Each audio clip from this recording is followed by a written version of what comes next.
All right. Hey, we might be live. Let's check and find out. I'll check on my signal, send out notifications, and then we're gonna get to work here for a couple hours doing some game design.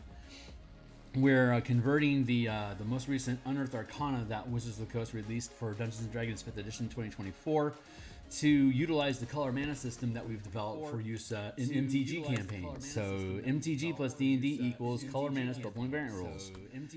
And yeah, okay, looks like we're coming through. Okay, I'm going to drop that down. I've got maybe 2.5 hours. We'll see if I can sustain energy that long to be able to resolve that. But so we're just going to press on. We still have 3 subclasses out of 6 to do.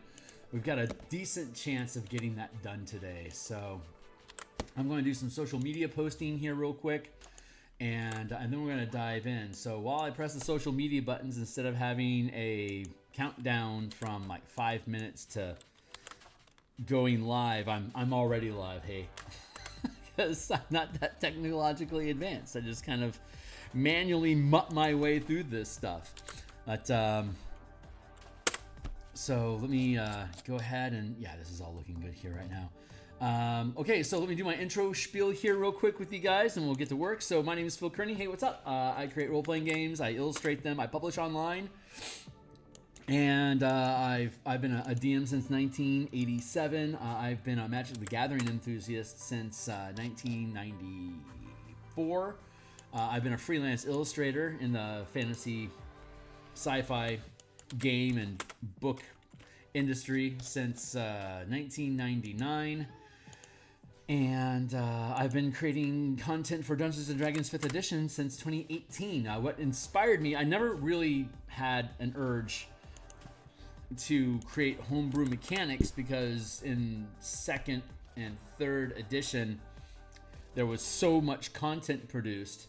Like, why would I ever need to make up new rules? I hadn't explored all the class options yet. I haven't seen all that there is to see yet. So why make new stuff, right? But in 5th edition, I wasn't a big fan of. No, I don't need to do this one. Hold on. Delete. Click. Okay. Cool. Okay, great. That's all resolved. And this is resolved. But when they started creating Magic the Gathering settings with Ravnica, Guildmaster's Guide to Ravnica, the first Magic the Gathering setting that they translated into D&D, they took the idea of Ravnica and then they translated it into the 8 schools and Vancian spell slot system that is core to Dungeons & Dragons 5th edition. Back in 3rd edition and 2nd edition, when a new setting would come out, there'd be like new classes, new species, new spells. In 3rd edition, there were new feats and prestige classes, new magic items, monsters, and adventures that all fed into this little mini-verse of whatever that setting was. And that was the mentality that we had about how Wizards operated. But 5th edition, they changed that. They don't do that now. What they do is they give you a flavor idea and then simplify it so it works with the mechanics that are already in the player's handbook.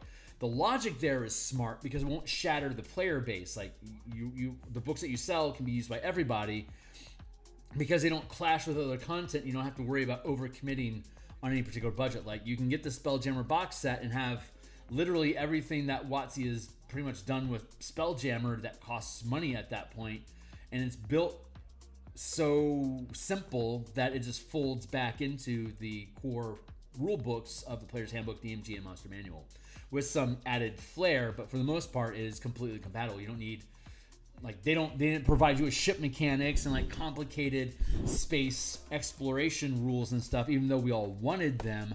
That's not the philosophy that Wizards follows in game production now. So if you want to get into really interesting sub-mechanics to add flavor to the type of campaign that you're running, you're pretty much on your own, which is what us in the 3rd market here are thriving at doing, is creating cool ideas. And Magic the Gathering is an incredibly cool idea to blend with D&D to make this color mana system, which we've spent a ton of time on this channel talking about. So I'm going to attempt to stay efficient today and just get into the content so I can get the things done. So let me cap this off by saying, if you think today is cool, I'm here about 9 times per week. Like, subscribe, hit the bell icon for notifications of when we are live in the future. Here's a bunch of books that we've already created on the DMsGuild. They're all free previews. Here's the entire bundle of the Magic the Gathering Color Mana system here. It works great with 2014. We've been streaming process of upgrading it or graduating it into the 5e24 game system so it remains relevant. And so you can see the Martial Power playtest document here that we're using in our Mega Dungeon playtesting right now on my Discord server, which is linked down below. And again, the front end of this is creating an alternate magic system called Martial Powers, inspired by 3rd edition's Book of the Nine Swords and just literally Martial Powers from 4th edition to give barbarians, fighters, monks, rogues, and barbarians, fighters, monks, and rogues, the martial classes, a list of powers that you can prepare, just like spellcasters can, and have a mana resource, just like spellcasters do, to channel these different powers. And then the paladin, the ranger, the artificer, and the warlock can use both powers and spells. This is when you prepare. When you have a slot to prepare, you either prepare it with a power or you'll prepare it with a spell. It's basically up to you on which path you want to run with these classes. And we still have the Arcane Trickster for the rogue, and we still have the Eldritch Knight for the fighter, and they lean into the half casting system of being channeling martial powers, but they also get as basically like their bonus spell list. They get a literal list of bonus spells that they can have access to. So we've gone through and basically built out an entire magic system here at the front end of the book, explaining how the channeling system operates, kind of like from 3rd edition, the Book of Nine Swords. There's 189 powers that we've developed. 122 of them expend mana to channel, and then the other 67 of them are like cantrip, 0 cost effects, but you still prepare them.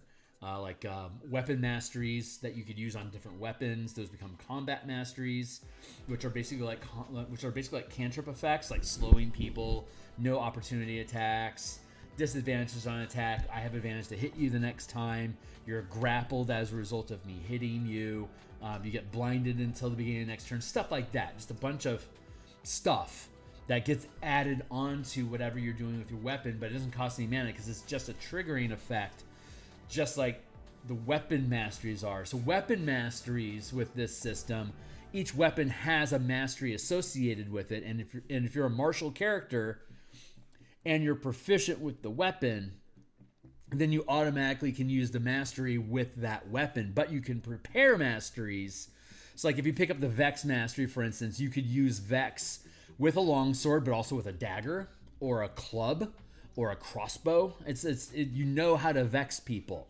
So whenever you make an attack, you could either choose to channel a strike power like a paladin could in 2014 5e, or instead, like as a cantrip effect, you could use one of the weapon masteries. The smite powers eat mana or action economy to channel, while masteries are just add-ons to whatever it is the attack you're already doing, and it doesn't cost any mana, but it doesn't have a big effect either.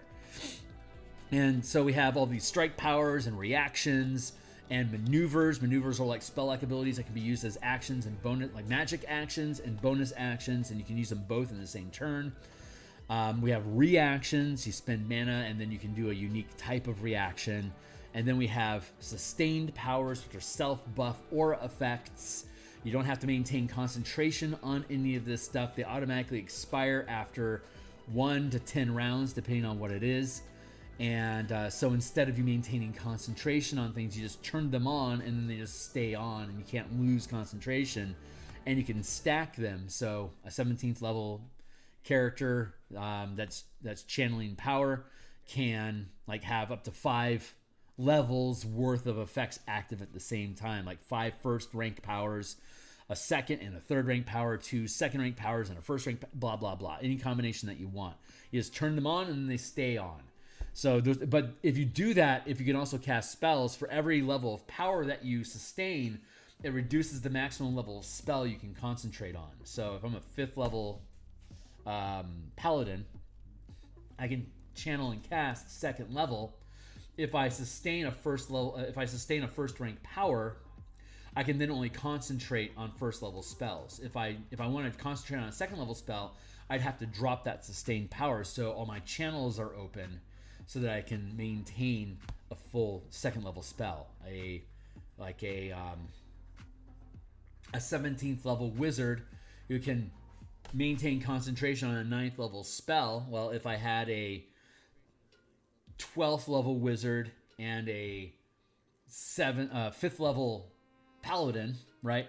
I'd have level 14 as my casting level then, because of half casting, and I'd still be a 5th level paladin with 2nd rank powers. So as a 14th level caster, I would have I would be able to cast up to a 7th level spell. But if I'm sustaining 2 ranks of power, then I would only be able to maintain a 5th or lower level spell at that point, because I only have 5 channels open to maintain concentration on. So in that sense, the two, both systems multi-class well together. They're parallel but separated, and it's your character that decides how far do they want to lean into power or into spell casting, and they have to divvy up their resources, their mana pool. And when I spend a point of mana, I'm either going to spend on channeling or spell casting. Whenever I do that, that's just one less point I have to spend on something else. So you want to try to hedge down, like, how much stuff do I want to do, and how efficiently can I do it, and what kind of an impact does that have, and what kind of an action loop can I create. We were talking about last session about how fun it was in 3rd edition to create these action loops, so that you could make it like you make a unique action, bonus action, reaction, movement type character that, using your actions together, would create this effect, and that would resolve combat problems with your team. So one of the other things that you can expend, like, instead of preparing a martial power or a weapon mastery, you can prepare feats. You don't gain any stat bonuses from feats that you prepare this way, but you do gain the benefits, and you don't have any prerequisites. So like at 1st level, you get 4 powers total that you can prepare, but you don't get any free fighting style. You don't get the free weapon masteries to select from. These are all things you would have to select for yourself. And so you could instead just lean in at 1st level, get your origin feat, and then 4 general feats. So you get your Sentinel, your Pam, your heavy weapon, and mounted. So now you're a terror with a lance at 1st level, and then at 2nd level, when you gain another power, then maybe you start leaning into like sustained powers, or maybe you pick up a couple like a combat mastery. And as you continue gaining levels, you can sculpt what you do with your character, and the marshals can keep up with the full casters in versatility and options, while still maintaining focus on less Nova Strike and more sustain, like being able to repeatedly invest power into being able to create effects over and over and over again, basically being able to spam low mana abilities repeatedly over the course of a day, instead of like throwing 10 mana at something and doing a big meteor swarm flash bam. It'd be like I have 20 mana, and I can use my action economy to enhance that mana to do more things for me during my turn. So I don't need to take a short rest until after like 20 rounds of combat. And usually, if you're running D&D 14 pretty much as written, it's like every 12 rounds or so, you're going to be looking to take, like every 12 rounds of combat or so, you're going to be looking at potentially taking a short rest. So you can potentially sustain yourself with mana and action economy longer than you would normally need to take a short rest. So now the team is less dependent on short rests, and you can keep moving forward all together. The full casters get a big amount of mana up front that they then parse out over the course of the day, while the marshals and half casters get a small amount of mana that they can regain on a short rest. So they're constantly low burning their abilities. So anyway, that's the idea. So we've been working on the subclasses. Let's first peel this document out. Let's grab these subclass features here, the horror subclasses. If I can get it out of its cage there. Thank you. And I think I'll pluck. That's the Forgotten Monks that we worked on in the Subclasses book. Let's grab this and pluck this out of the folder as well. And seal that back up and pull this over here to the Horror Subclasses. When we last left off, so we did the Reanimator Artificer. That was fun. And the Bard of Spirits. And then last week we did the Hexblade. So that means right now we are currently working on the Cleric Grave. Grave Domain, right. So let's take this and let's kick on down. If you're looking with me in the document that's linked down below. I bet here. Spirits from Beyond, Calls of Spirits. We were just here. So cool, let's get to the end of the Bards. We're out of 233 pages, we're on page 153. This is eventually going to get broken up, like all the, just to cap off the conversation here real quick.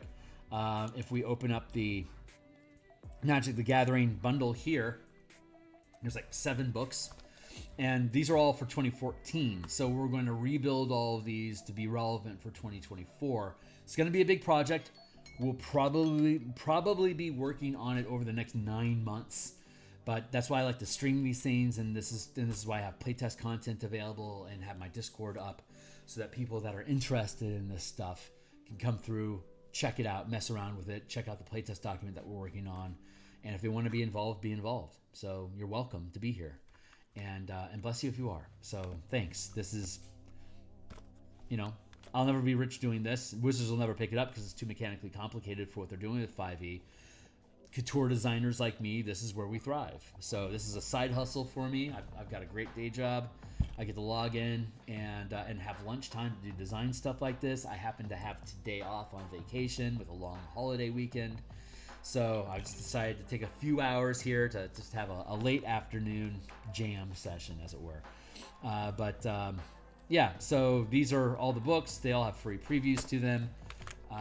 This is the one that is easiest to explain how the color mana system works in 5e in general, with what the 5 colors are, how you define like what mechanics and aspects of Magic and reality are defined by each color, the types of damage that exist inside the 5e game engine, and what type of color are they naturally like sort of devoted to. And then take these different aspects of Magic and combine them with the damage types that things can do.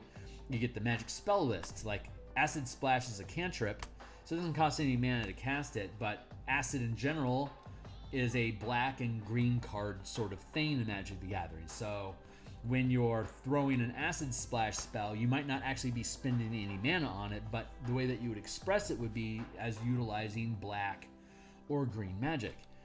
If you wanted to, my favorite example, of course, is Fireball, which is a 3rd level spell, and it's obviously a red spell, classic red spell. So if I want to throw a Fireball at its base level, I need 3 mana. 1 point would be red, the other 2 points could be whatever I want. I chuck my Fireball. If I'm going to throw Fireball as a 5th level spell instead, I still only need 1 point of red, and then the other 4 points could be whatever color I want. So if I'm playing a Boros character, my Boros character thematically, narratively, is only using white and red mana. Like, it'd be weird for Boros character to be throwing black mana around. That's not their motif. So I would naturally have my mana would naturally be devoted to white and red mana, or white and red magic. So any spells in here that can be cast as either white or red, I have access to it. Like, those are spells I would naturally know. I could pick those up. I still have a spell list for wizards and sorcerers and clerics and stuff, and then as the full caster stack, and on top of that, it's like, how am I going to manage my mana pool? Well, whenever you finish a rest, short or long, regardless of how much mana you might currently have, however many points you have, you can devote them to whatever colors that you want. And so if you're running a Boros character, it only has black and only has white and red mana, then I was like, how many Fireballs do I need to throw right now? Well, I've got 6 points of mana. At best, I'm going to do 2 Fireballs, so I need at least 2 points of red. I also want to do a lot of healing. It's going to take away from my ability to throw a lot of Fireballs, but if my team needs healing, they need healing. So let's go with 2 points of red and 4 points of white, and when we get to the next rest, we can reassess where we're actually at and what we might need to do instead. in a Dominaria campaign where all characters can have all colors and there is no specific color identity, I could be running a character that's white, red, and maybe green. So then I would just naturally have access to spells that are white, red, and green. Or I could decide what my spells are that I prepare, and then just make sure that I have enough mana of each type to be able to cast them the number of times I suspect I'm going to need to cast them before I have access to my next rest. Using that sort of a devoted mana system, your full casters are now asking for short rests as well. It's like, hey, I'm out of green mana. If you want my druid to heal any of you guys, we need to take a short rest so I can get some of this blue and red out and get some green back in. So it's like everyone is begging for short rests now, and that feels good. If you like create food and water, if your Boros character absolutely wants to have create food and water, you could research it, spend a couple of days of downtime activity back at the guild, and learn it so that when you cast it, it uses white magic instead of green. Or if you're on the fly in the field, it's like, we really need to create food and water spell. It's like, okay, well, great. Let's finish our long rest, and when we wake up, I will prepare food and water. But because it's green, I'm going to prepare it a second time and change the color. So I could either spend time and downtime between adventures reprogramming spells to be the colors that I need, so the breadth of spells I have are working inside the colors that I want. Or on the fly, since 5e is so generous with spell casting preparation, just pick any spell that you want. It's yours. Go ahead and have it. Okay, cool. Well, now if I want it to be the color that I want, I either have to spend my downtime to make sure that color is there, thus grounding my character into the campaign world clock, or I'm on the fly, I'm spontaneously picking up this spell, and I'm going to learn it twice. Once just to have the spell, and then again so it's the color that I want it to. That's going to mean I'm going to have less spells than I normally would. But if we really need create food and water today, I don't know. I can give up dancing lights or something so we can pick this thing up. Who knows? That's the idea. So that's roughly how that's in the short. That's how it works. But all those books like walk through all that stuff for all the classes. And for 2024, now that we're expanding the martial power system, literally all classes will have a mana pool system like this. And once all these books are published, we can start really just diving into all the little goody little niche bits. Like once I have all 13 classes up with a mana pool system, like we can make Boros Swiftblades as subclasses. We can make what am I trying to think of? Wither, I make a Witherbloom Sedge Witch. We can make a subclass out of that. We can start redesigning species to have mana effects. Since everybody will have a mana pool, then we can start using mana systems for like your backgrounds, give you powers and spells that your character naturally gets access to, like from Ravnica. And since you always have a mana pool, you can lean into these things. So those are the ideas. So, but to try not to fly off the rails too far, we're looking to go down into the grave domain. I don't think life, light, trickery, war. And then we get to the Forsaken cleric subclasses. And by Forsaken, I mean they didn't graduate to 2024 in the player's handbook. They have to get backfed through UAs and supplements. So Arcana, Death, Forge, Grave. Hey, we did the Grave domain already based off of what we knew about it in 2014. But now that it's all grown up and has a UA, let's see how it's changed. Let's see what decisions they made here and see how well we're able to convert it into the color mana system and see how it sits alongside what already exists. So we'll start off with the domain spells. Bane, Chill Touch, Detect Evil and Good, Gentle Repose, and they get Ray of Enfeeblement. So let's give them that as well. Ray of Enfeeblement. And then 5th level, Revivify, Vampiric Touch, Blight, Dispel Evil and Good, Hold Monster, Raise Dead. Yeah, that all clicks. So Cleric bonus domain spells, A-okay. Next. Circle Mortality. Let's see how. I'm going to expand the window and increase the font size here, so it's easier for me to read. Because I don't see good at all. You gain the ability to manipulate the balance between life and death, granting you the following benefits. Pull of Death. Once per turn, when you cast a spell or a hit with an attack roll and deal damage to a bloodied creature, that creature takes an extra d4 necrotic. When you target a creature with an attack or spell that deals damage, that creature takes an extra d4 necrotic damage. Oh, okay. And then return to life. I'm wondering if we're doing... I don't know. Let's find out. When you would normally roll one or more dice to restore hit points to a creature at 0 hit points with a spell or channel divinity, don't roll those dice for the healing. Instead, use the highest number possible for each die. For example, instead of restoring 2d4 hit points to a creature at 0 hit points with a spell, you restore 8. When you target a creature with 0 hit points with an effect that rolls dice to determine how many hit points are restored, instead of rolling, the maximum result of hit points are restored. Okay, so far we're on, we're in alignment with them. So let's see how long that holds up. Path to the Grave. It's a bonus action. It's a channel of divinity. 30 feet within yourself until the start of your next turn. Channel to curse one creature you can see within 30 feet of yourself. While they're cursed, the creature has disadvantage on attack rolls and saving throws. When you or an ally that you can see hits the cursed target with an attack, you can end the curse early without using a reaction to make the attack deal extra necrotic or radiant damage equal to d8 plus your cleric level. That sounds familiar. As a bonus action, you can use Channel Divinity to curse a creature within 30 feet of you that you can see until the start of your next turn. While cursed, the creature has disadvantage on attack rolls and saving throws. In addition, when you or an ally you can see hits the cursed creature with an attack roll, you can end the curse early, no action required, to deal an additional d8 necrotic or radiant damage. This is uncannily close. I could swear I have not revisited this in this UA. I am certain that I haven't. But the accuracy in which we are depicting these things makes me think that they had to have cut and pasted this themselves as well, right? Well, let's go in and find out real quick.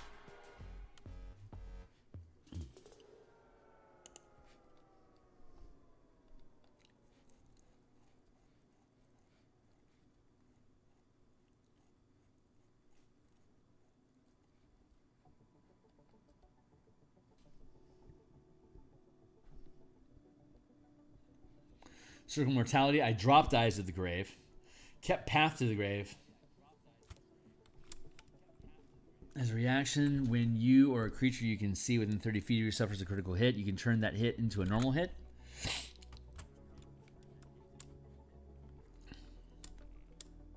You can use your reaction to reduce the damage by half. You can use this feature a number of times equal to your Wisdom modifier. Huh, okay, and how does it read over here? When you or a bloodied creature you can see within 30 feet of yourself is hit with an attack roll, you can take a reaction to have the damage. Huh.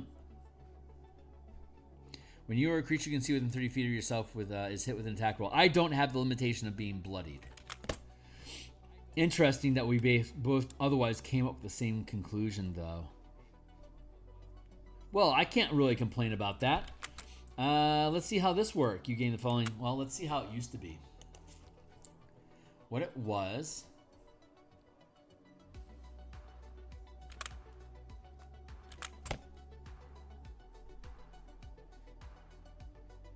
Starting at 17th level, you can seize a trace of vitality. When an enemy you can see dies within 60 feet of you,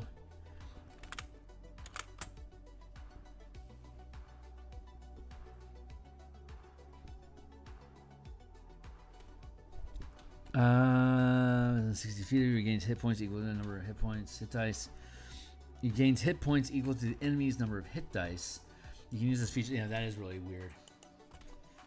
Here it is.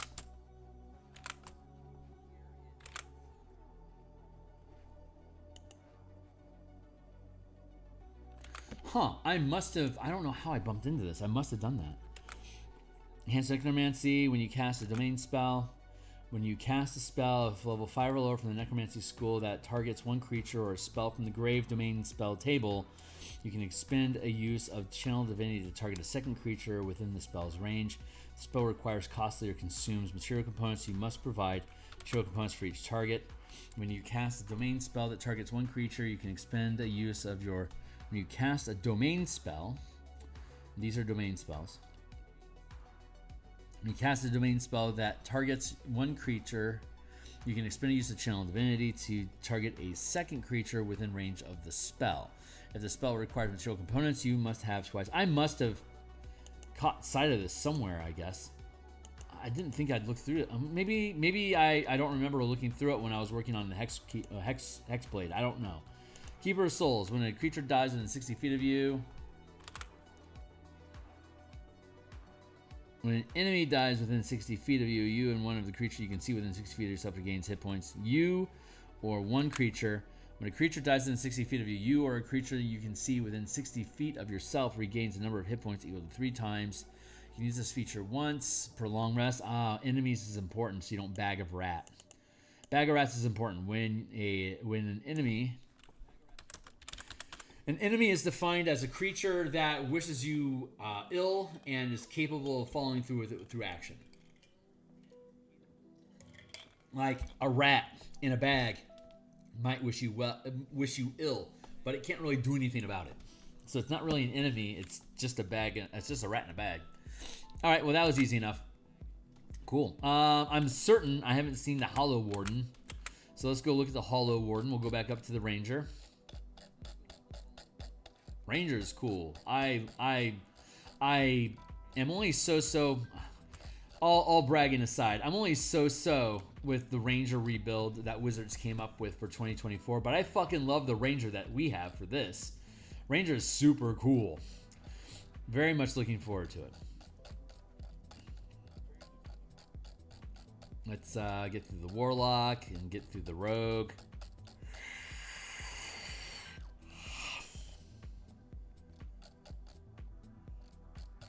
Ranger.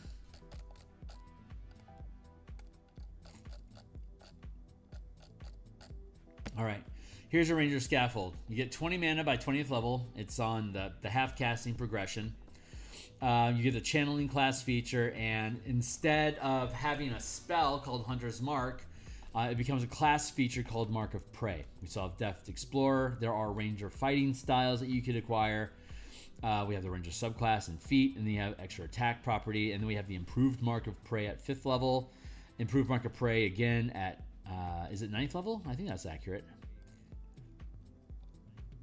Yeah, improved, and then 13, and then 17, and then 20.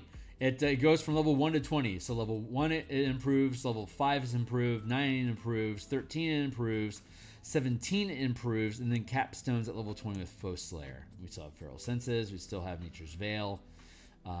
We still have Tireless and Expertise and Roving. So just to dive through here real quick, looking at I understand, from what I understand, this thing uses Hunter's Mark a lot as its theme. So in that spirit, let's look at how Mark of Prey plays now. It replaces Hunter Mark, spell, favorite enemy, and the Relentless Hunter features. So as a bonus action, you can mark a creature that you can see within 120 feet of yourself. That's the word I should use, of yourself. You can mark a creature that you can see within 120 feet of yourself. Although yourself is implied, it's not specifically called out, so let's do that. So you see within 100 feet of yourself as your prey. They can be. This can be done immediately after an attack with a weapon, if the target is not currently your prey, applying any additional effects gained by Mark of Prey to the creature you hit. So it kind of like if I hit you, and I have my bonus action available, and you're not currently my prey. As soon as I hit you, I can trigger bonus action as Mark of Prey to make you my prey during that hit, and then it'll apply all the stuff that Mark of Prey does to you. So here's the effects. At level 1, while a creature is marked as your prey, you gain advantage with intelligence, investigation, and wisdom, insight, perception, survival checks related to your prey. In addition, when you hit your prey with a weapon attack, you gain 1 point of temporary mana to expend as a strike power. And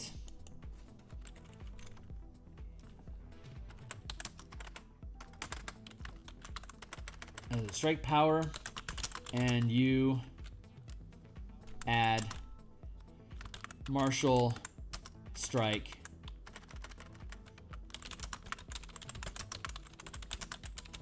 to your list of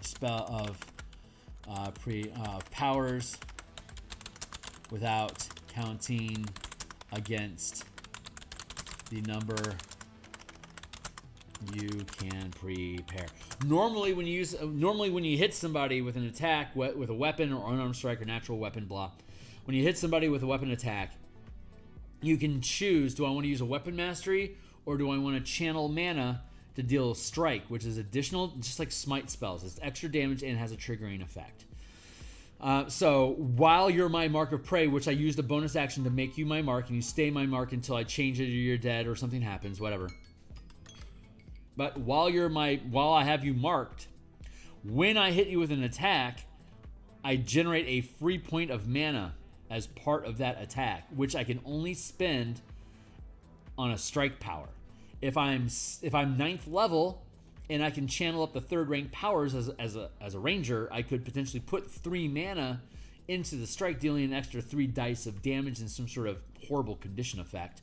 But because you're my prey that's been marked, I get 1 point for free. It's temporary mana.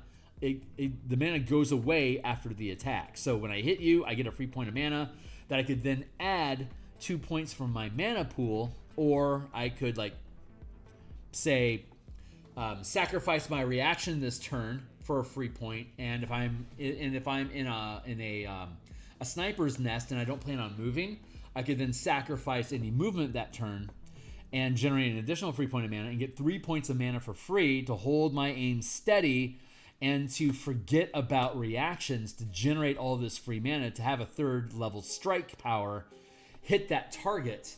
And now all I have left is a bonus action. I probably kill that guy.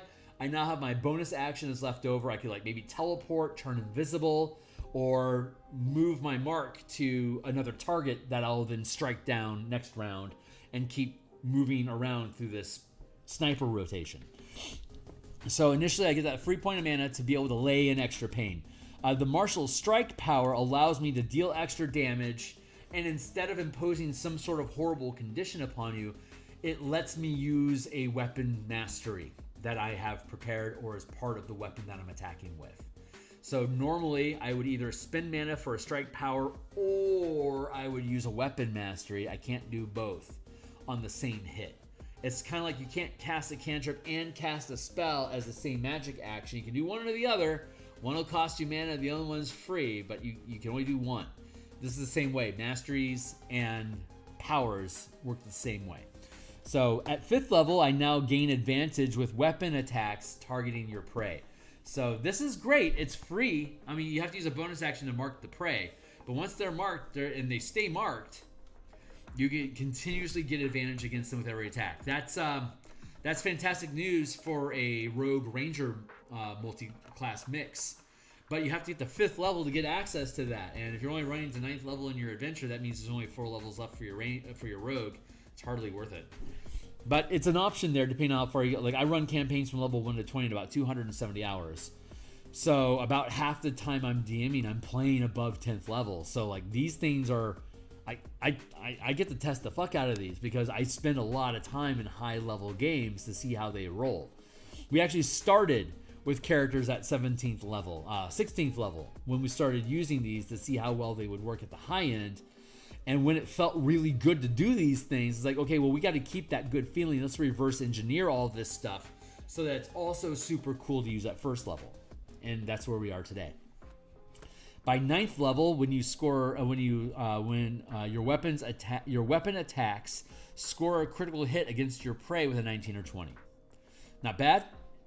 comes up a lot more. We have a champion fighter on our team right now, and he's got cleave, and he's got a bonus attack. He's got cleave, and he's 6th level, so he has 2 attacks. So he can crack out 4 attacks per round between all of his stuff, and he scores crits a lot.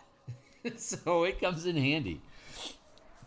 So yeah, crit on 19 or 20. 13th level, Mark of Prey persists while you're incapacitated, including when you take a long rest, and you can mark a target you can see as your prey regardless of distance. So it's not 120 feet now. It's however far away you want to be. You can keep, and the useful thing about that is because you get the advantage on tracking them. This is great in Spelljammer. When you're miles apart from you and your prey, you just pull up in your binoculars, get an eye on them, and now you have their scent, and you can stay on top of them through the void.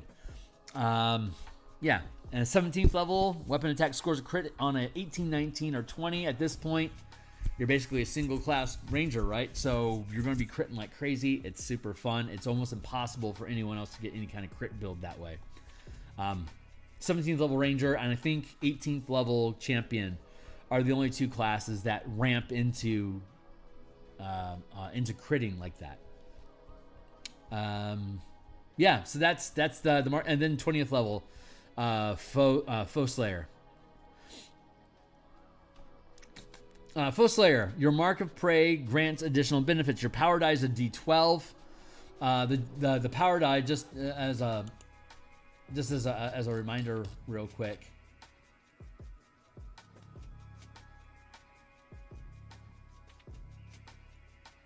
Here we are.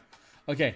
Martial power. You start with a D6. It's like a Bardic Inspiration die, martial arts die, flash of insight die, superiority die. It's when you spend mana and you get to deal more damage or modify your die roll. It's a D6 that's modifying it. At 9th level, it becomes a D8, and then at 17th level, it becomes a D10. And for the Foe Hunter Ranger, from 17th level up to 20th level, that 20th level, when it's a mark, it's a D12. On the attack roll, you get, oh, Jesus. You can add D12 to the attack rolls of all attacks made against your prey, as well as your intelligence, investigation, your wisdom, insight, perception, and survival checks that you make against your prey. And when you channel a strike power to damage your prey, the power die increases to D12. The Mark of Prey can only be disrupted if you die. So once you mark a target, they stay marked unless they can kill you. That feels like 20th level to me, man. Nature's Veil. As a bonus action, you give yourself the invisibility condition until the end of your next turn. You can use this feature a number of times equal to the max rank of power gained as a ranger, which is at 17th level 5, and you regain all expended uses when you finish a long rest.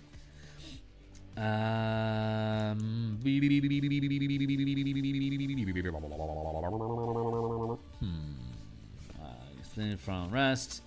Alternately, you can expend 2 mana to regain 1 use. No action required. There. Now you can spend all of your mana on just staying invisible if you want. Feral Senses, Blind Sight, 30 feet. Tireless, decrease exhaustion by 1 degree during a short rest. Temporary hit points is a magic action. You can give yourself a number of temporary hit points equal to D8 plus your channeling ability modifier. You can use this action a number of times. Your channeling ability modifier is either wisdom, dexterity, or strength, your choice. You can use this action a number of times equal to the max rank of power gained as a ranger, and you regain all expended uses when you finish a long rest. There you go. Expertise. Roving, increase your speed by 10 feet if you aren't wearing heavy armor, and you get inclined speed and a swim speed equal to that speed. Extra attack at 5, feet at 4, subclasses at 3, and then we have the ranger fighting styles, and we'll be done with. We have Def Explorer, expertise. You get expertise. Languages, you know more languages. The ranger fighting styles. There's druidic warrior. You learn 2 cantrips in a first level druid spell. And whenever you gain a level, you can replace the cantrips, and you can replace the druid with another druid cantrip, and you can replace the spell the spell that you picked up at level 1, you can replace it with a new druid spell of a level up to your max rank of power. So at 17th level with Druidic Warrior, you're basically getting a free spell from the druid spell list of level 5 or lower. Pretty useful. There's good stuff on the cleric, on the druid list. It's worth it. Now you could, okay, so here there's 3 options: Druidic Warrior, Dual Prowess, and Ranged Prowess. These are unique to the fighter. You get them as early as 2nd level, but you have to keep stacking in levels to be able to continue to benefit from them. You can see here at 6th and 10th level, 6th and 10th level for the Ranged Prowess, and then of course Druidic Warrior continues to evolve every level you take as a ranger. And so, in addition to the list of fighting style feats in the player's handbook, Rangers gain access to unique fighting styles you can prepare as martial powers: Druidic Warrior, Druid, Dual Prowess, and Ranged Prowess. Again, you could, instead of picking up powers like normal that anyone could have, you could decide to select all of these and expend powers to do so. You get one for free, and then the other 2 you could pick up as 2 powers at 2nd level. So a lot of flexibility there in how you decide to spend your stuff. The Rangers get all the powers. All 189 powers are available to them. And they have their full spell, like the 70 some odd spells that they don't have access to. And now they have this this Druidic Warrior as well. The bonus spell list. Some Rangers get 2 spells per level. You know, they get 10 spells over the course of their character's career. Some of them only get 5. Some only get none. If you don't get any spells as part of your bonus list on your subclass, then you're a martial leaning class. So you'll get 10 powers, 10 bonus powers for free. If you only get 5 spells on your list, then you'll get 5 powers in addition to the spells. So all subclasses in the game get 10 power, get 10 bonus power / spells over the course of their character's career from level 1 to 17. Or 9 if you're a full caster, but full casters don't get power. Ahem. So just to summarize here real quick, Dual Prowess. When dual wielding weapons, you can use any melee weapon without a two-handed without the two-handed property in one hand.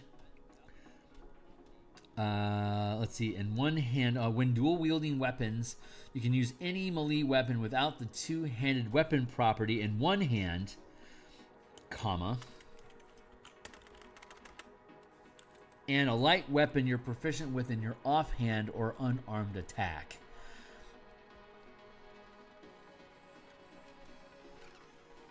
Adding your ability bonus to the damage of both. In addition, you can draw or stow 2 weapons that lack the two-handed property that you would normally be able to draw or stow only 1. Starting at 6th level, as a ranger while dual wielding, you can use any weapon you're proficient with that don't have the two-handed weapon property in both hands.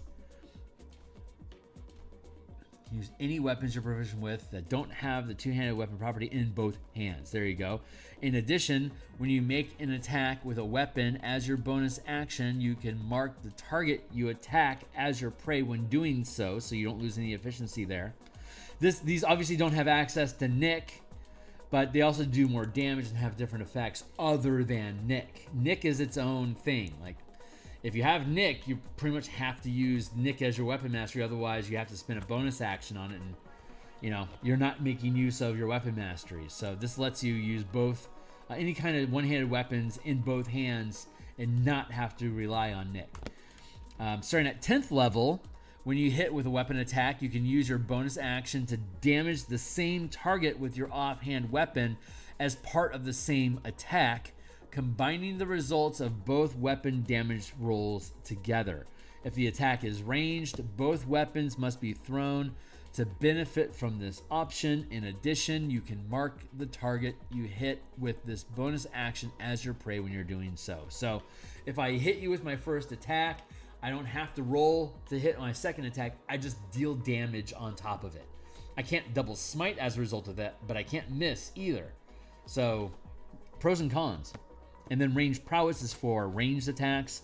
See, this dual wielding, this works for both melee and thrown. It works with melee weapons, whether they're in melee combat or thrown.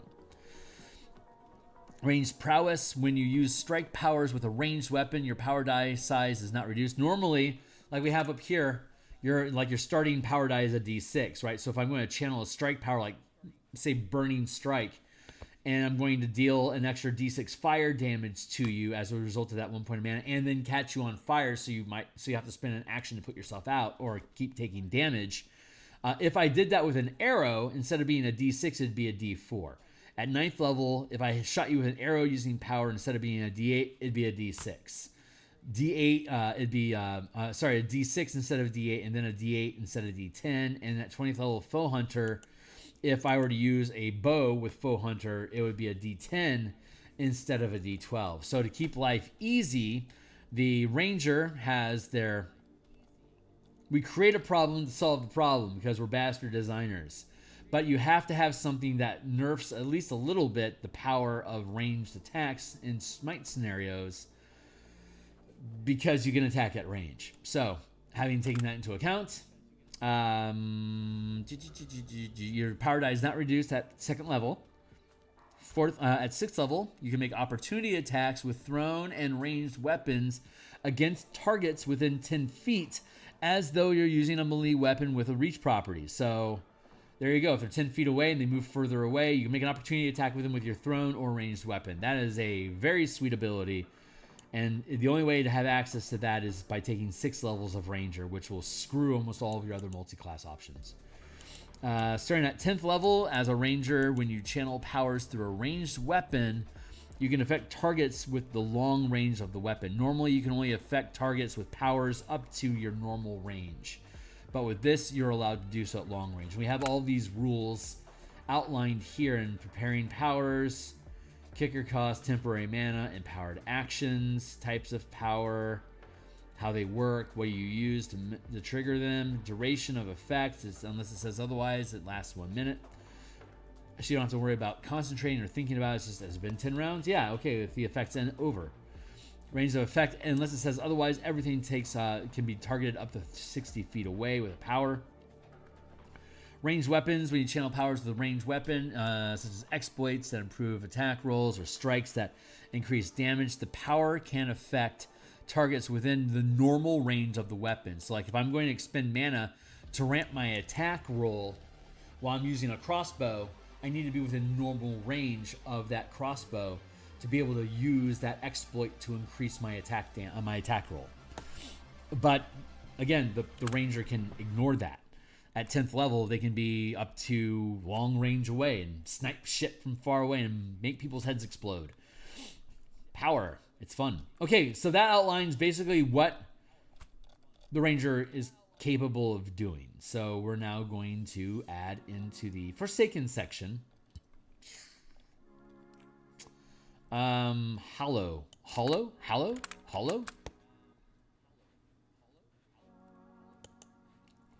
What's the plural on that? Hollow. Cool.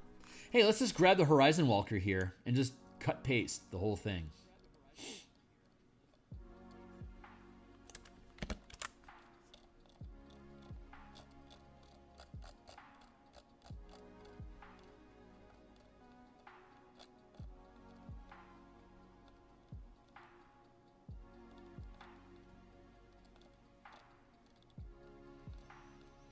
One second. 2, 3. What's this thing called? Hollow Warden.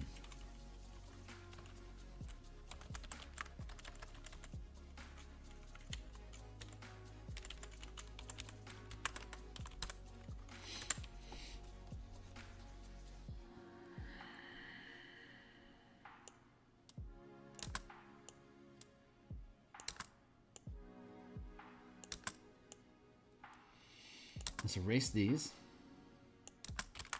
Okay, so what does the Ranger get? Do you get bonus spells? Yes, you get 1 bonus spell per level. So we'll also pick out 1 martial power per level. 3, 5, 9, 13, 17. So what do we get? Wrathful Smite. Okay, Wrathful Smite doesn't exist in the game. Full casters that get Wrathful Smite, they can keep it because it sucks. But we're going to replace that with something better. So Spike Growth.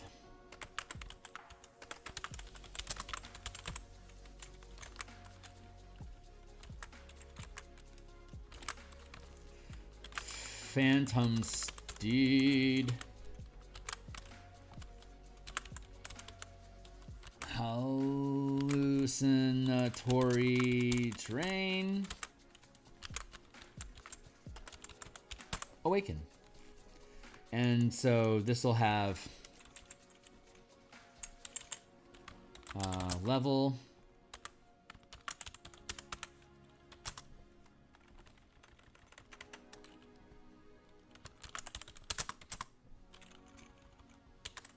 Spells and powers.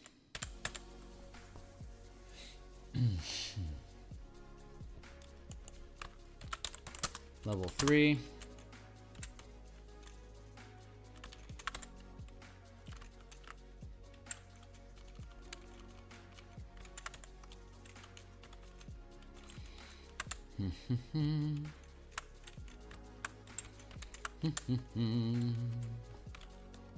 Level 3. Formatting. That's where we're at right now.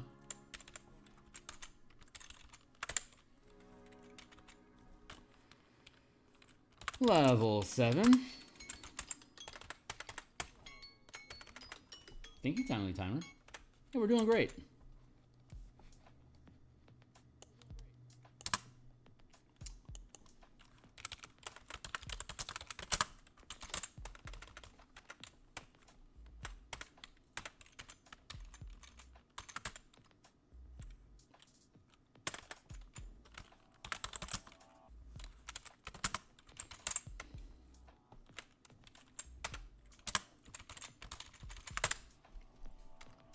One, two, three. Cool. And then Horizon Walker.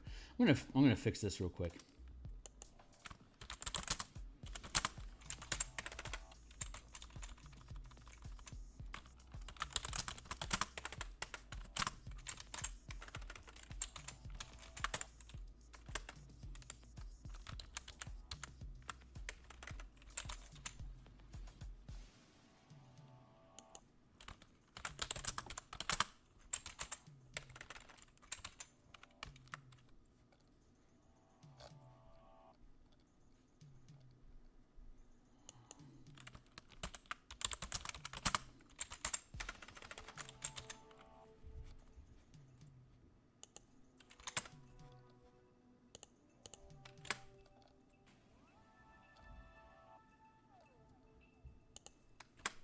Formatting. We need formatting, but I'm not going to bother with it until we get to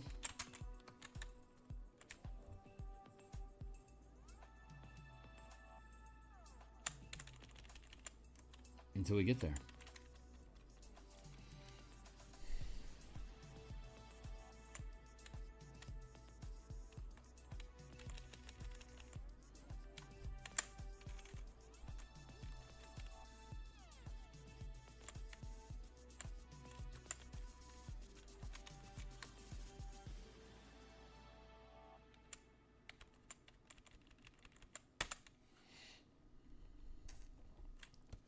Almost there.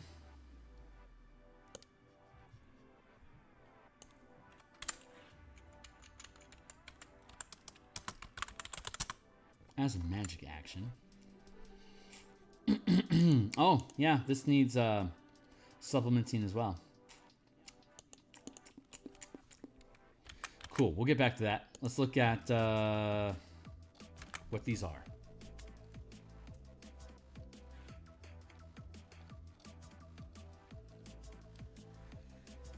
Wrath of the Wild.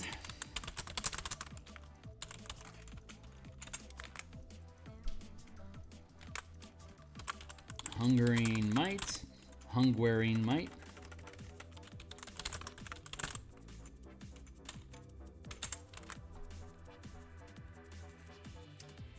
Oh.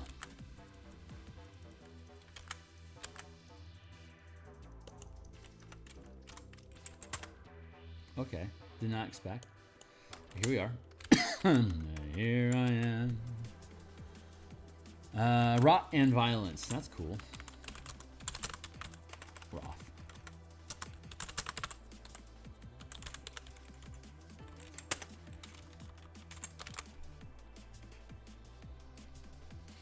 Ancient Endurance.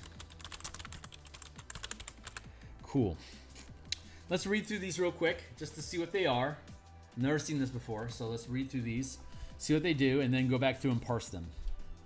Got our spells. You draw on the strange and ancient horrors of the land for power. When you cast Hunter's Mark, you transform, gaining the following benefits for the duration of the spell. Ancient Armor. You gain a bonus to your armor class equal to your wisdom modifier. Your body is wreathed in rotten bark or bristly bristles. Unnerving Aura. When an enemy starts its turn within 10 feet and within a 10-foot emanation originating from you. Within 10 feet of you is fine, thanks. Makes a wisdom save against your spell save. On a failed save, it can take either an action or bonus action on its turn, but not both. And your Shadow's scary flavor text. Rot and Violence. Your dedication to blah. You gain following abilities. Eerie Aura. When a creature fails its saving throw against your unnerving aura, which is here, it also takes necrotic, poison, or psychic damage equal to your ranger level. This damage ignores resistance. Strangling Root. When you hit a creature with an attack roll using a weapon, you can activate the sap or slow mastery property in addition to a different mastery property you're using with that weapon. Oh, wow, that's nice. And at 15, you become wholly suffused with the forest ancient power, granting you the following benefits. Persistent Hunt. If you drop to 0 hit points while transformed using Wrath of the Wild, and don't die outright, you can expend a level. You can expend 4 mana, and your hit points then instead change to an amount equal to 5 times the level of the amount of mana expended. So it'll either be 20 or 25. Jeez, okay. Timeless. You have the immunity. Wait, that's 15th level. Well, you could pack in 5 levels of Druid on top of that. That would put you round down 7, 5. That would put you at 12. That would give you a 6th level spell slot, which would be 30 hit points. You could theoretically do that. Tireless. You have immunity. You have immunity to exhaustion. Holy shit. That's pretty hardcore.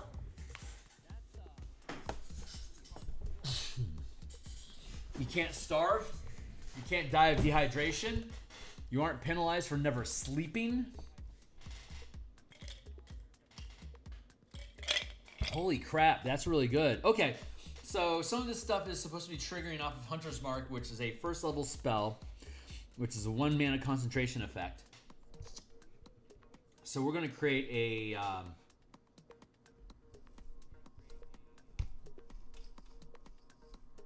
we're going to do some stuff. We're going to do some stuff here.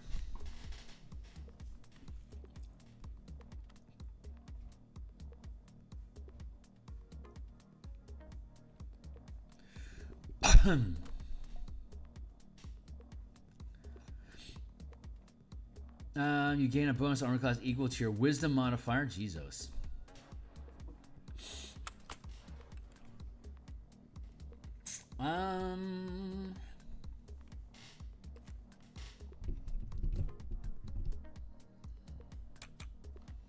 Equal to your wisdom modifier. Channeling class of feature. Okay, so Wrath of the Wild.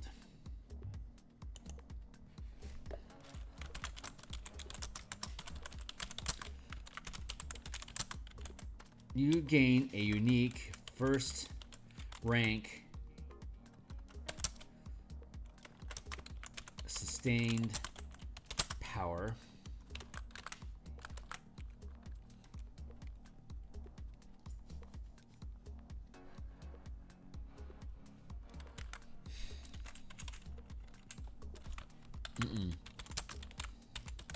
Power armor. There you go. Wrath of the Wild.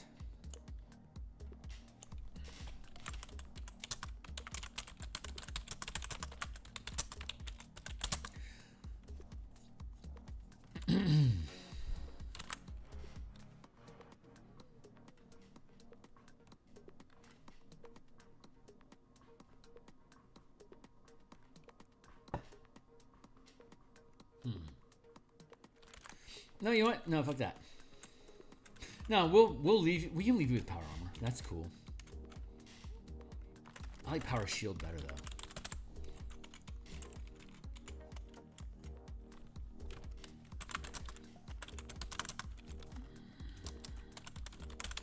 You gain a unique first rank sustained power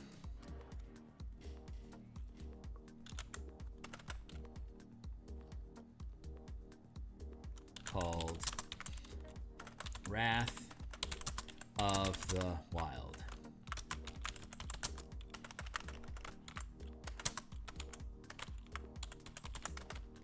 While sustaining this power, you can add a bonus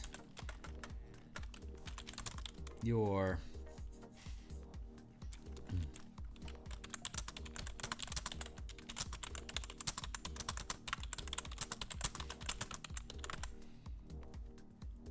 you can add the max rank of power gained as a ranger to your armor class. So at 3rd level, it's going to only be a +1.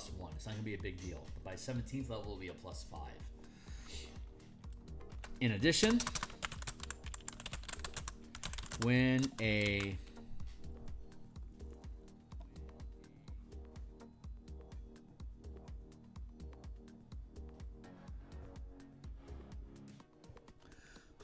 when an enemy starts its turn within a 10-foot emanation originating from you, it makes a wisdom save against your spell save DC. On a failed save, you can either take an action or a bonus action on its turn, but not both. Your shadow lengthens.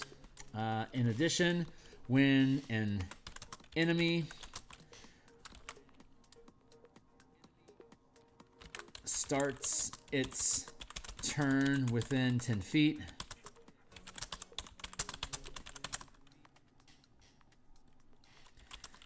it must make a wisdom save or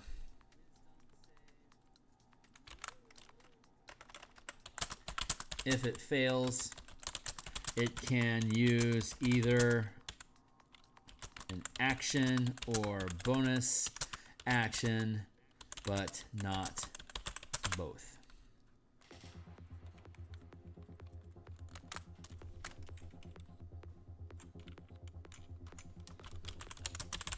There. You have to actually start in the emanation. That's pretty cool. I'm pretty good with that.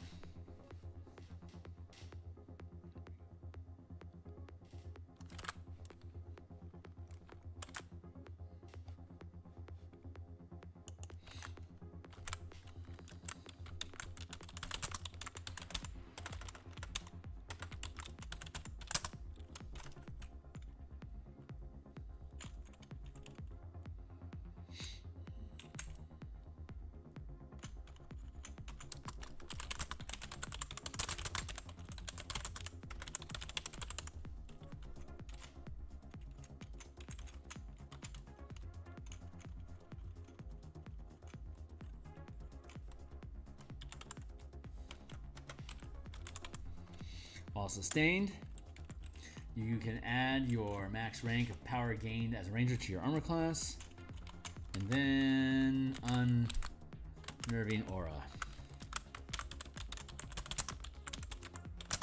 This is requiring you to have concentration, and once you have Hunter's Mark on and maintain concentration on Hunter's Mark as a 1st level spell or higher, and the consequence of doing so is it ties up your concentration, so they're giving you these kicker effects. With this system, Mark of Prey doesn't require concentration. So adding that on top of your Mark of Prey is overstacking the ability. So we're creating a separate sustained power that ties up your ranks of power to be able to activate these effects.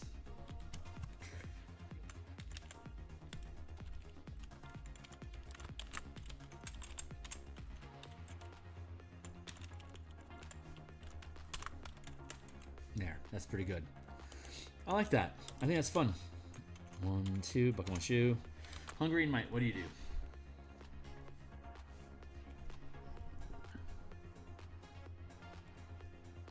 You gain a bonus to Constitution saving throws equal to your wisdom modifier. That is to help make sure you don't lose concentration on Hunter's Mark. But we don't have Hunter's Mark anymore requiring concentration, so that is a nothing burger thing. In addition, once per turn, when you hit a creature with an attack roll while you are transformed using Wrath of Wild, you regain a number of hit points equal to 1d10 plus your wisdom modifier, provided your blood... Oh, okay, got it. Hungering Might. Ooh.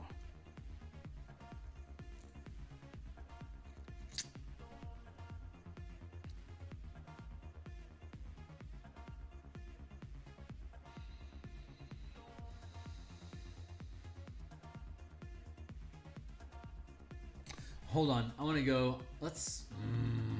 No, because Druid spells. No,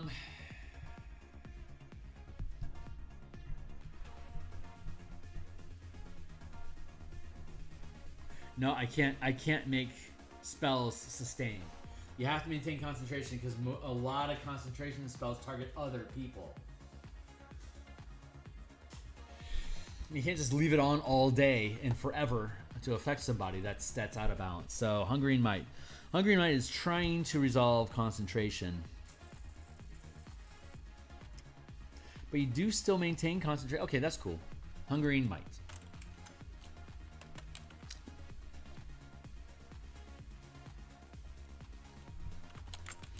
While you are sustaining Wrath of the Wild, you gain additional benefits, which are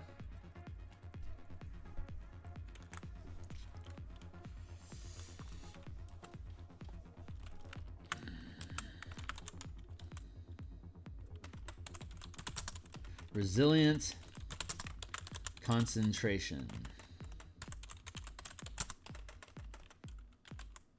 resilient focus,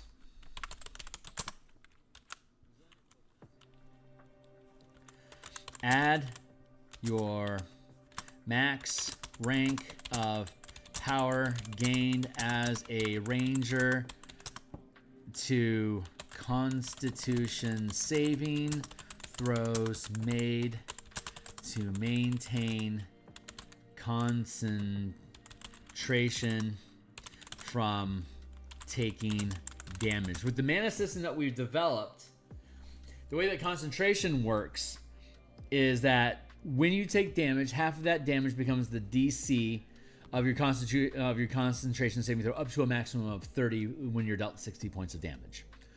However,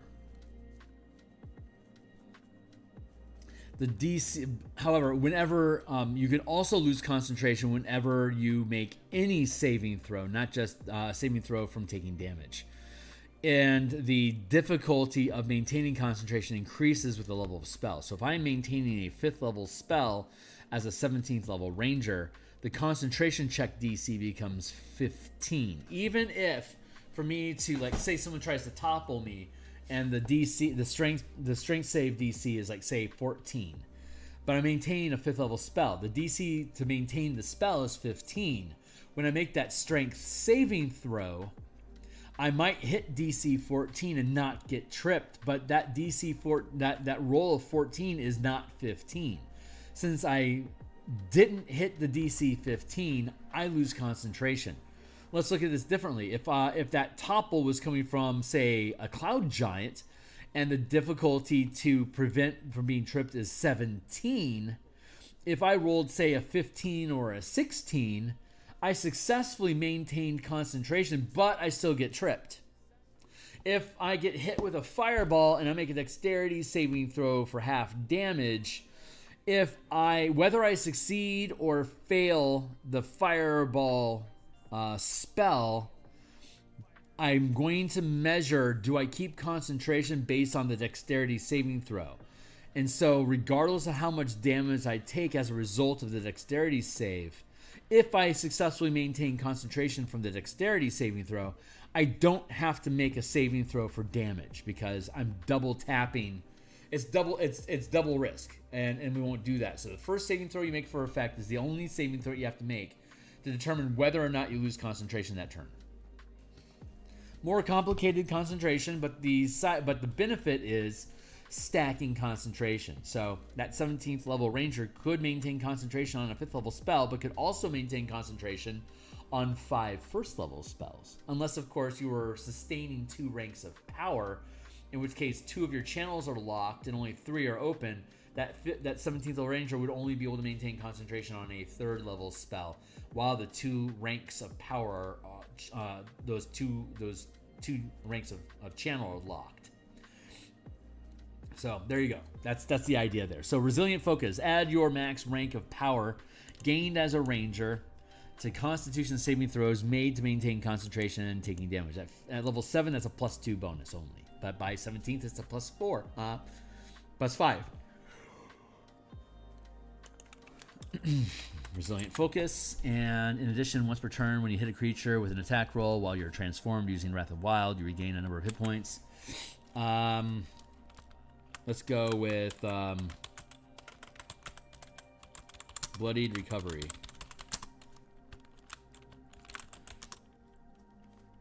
While you are sustaining Wrath of Wild, you gain additional benefits. Add your max rank of power gained as a ranger to Constitution on Constitution saving throws made to maintain concentration while taking damage. And while you are bloodied,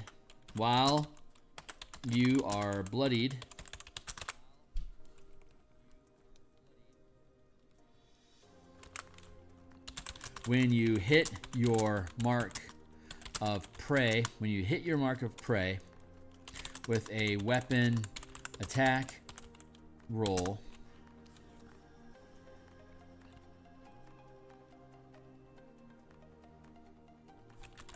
you can expend the temporary point of mana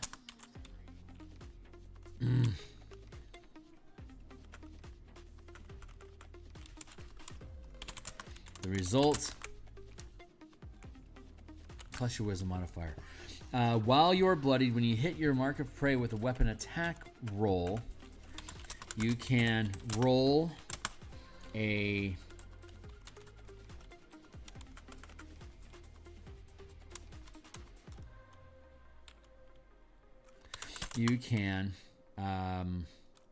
regain a number of hit points equal to the roll of 1 power die plus your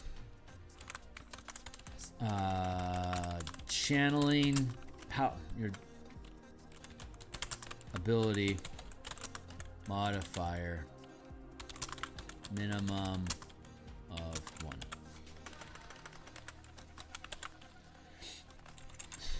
There. While you're bloodied, meaning when you have less than 10 hit points, when you hit your mark of prey, when you hit your prey with a weapon attack roll, you can regain a number of hit points equal to the roll of 1 power die plus your channeling ability modifier. Minimum +1. There you go. Okay, that makes sense. Let's look at this again.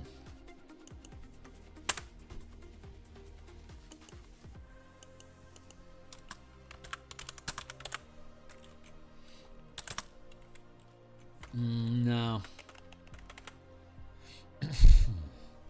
Can't be a sustained power at 3rd level because you're going to be using Wrath of the Wild as a sustained power at 3rd level. You shouldn't get any sustained powers until 5th level in that case because your sustained powers are locked down.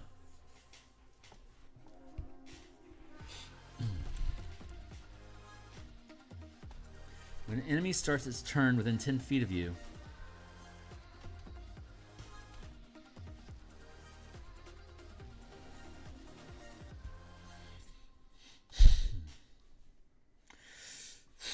oh boy.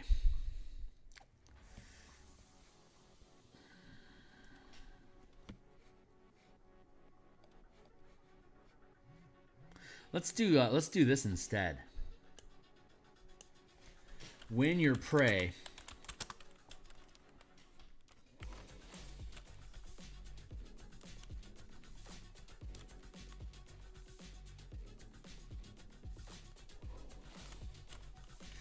starts its turn within 30 feet of you, it must make a wisdom saving throw. If it fails, you can use either an action or bonus action this turn, but not both.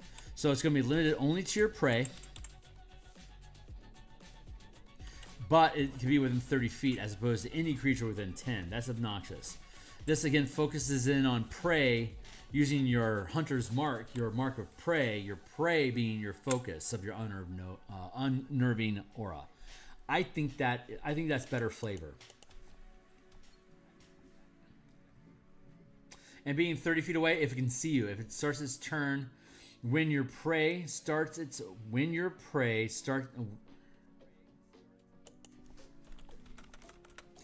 if your prey is within range of your mark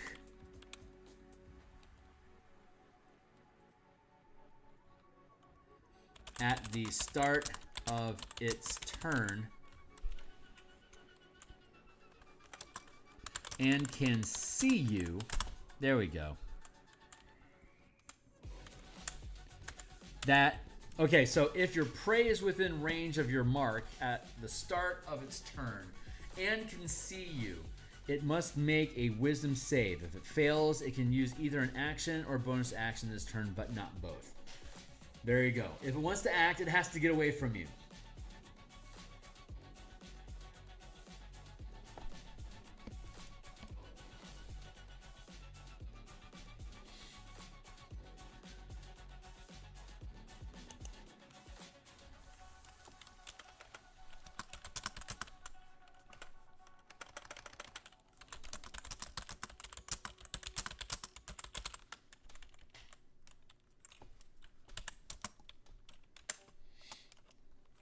If your prey is within range of your mark at the start of its turn and you are in its line of sight, even if it closes its eyes, it still knows you're there.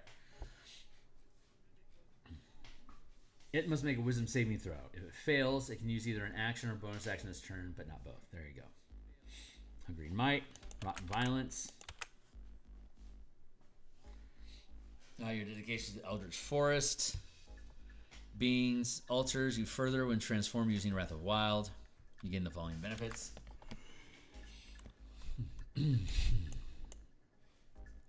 While you're sustaining Wrath of Wild, you get even more benefits.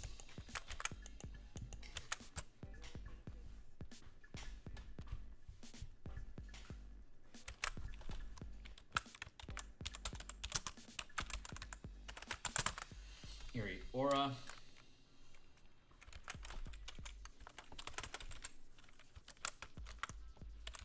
Strangling Roots.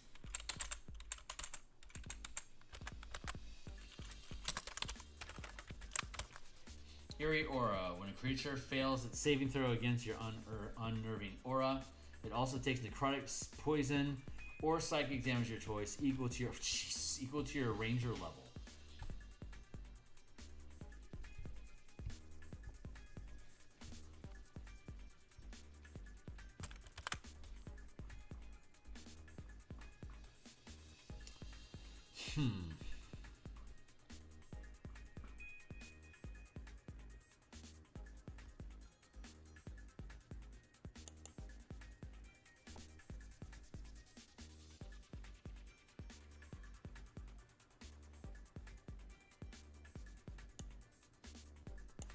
If your prey is within 30 feet of you at the start of its turn,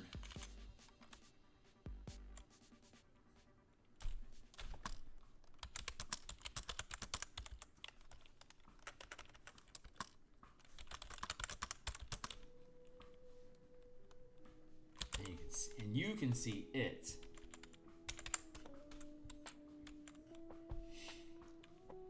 If your prey is within 30 feet of you,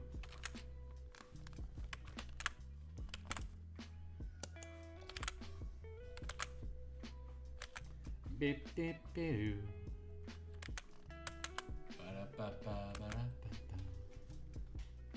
Your prey is within 30 feet of you at the start of its turn. You can see it.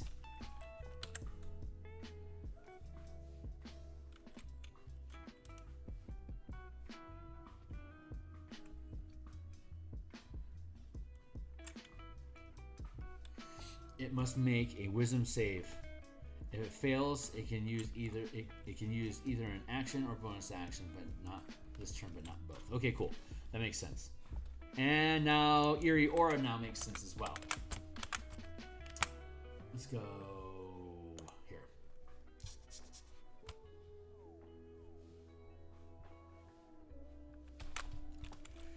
When your prey fails its wisdom saving, its save against Unnerving Aura,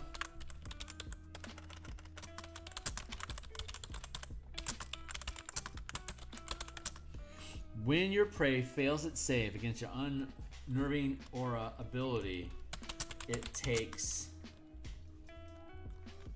necrotic, poison, or psychic damage, your choice, equal to your ranger level. Here.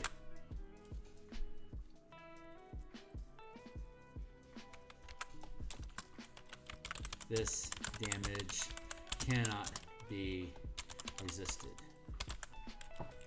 Love it. It's actually really cool. Strangling Roots. When you hit a creature with an attack roll using a weapon, you can activate the sap or slow mastery property in addition to a different mastery property you're using with that attack. Strangling Roots. When you hit your prey with a weapon attack, in addition to channeling a strike power, you can activate the slow or sap mastery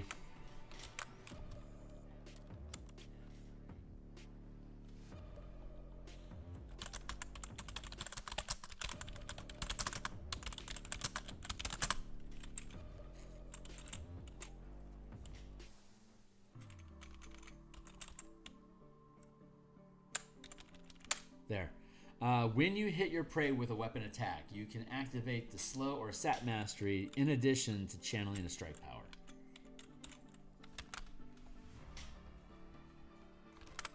Nice. And then 15, Ancient Endurance.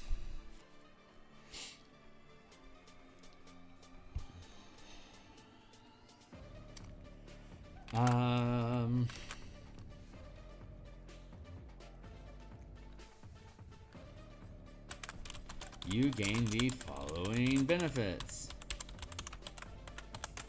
Sure. Persistent Hunt.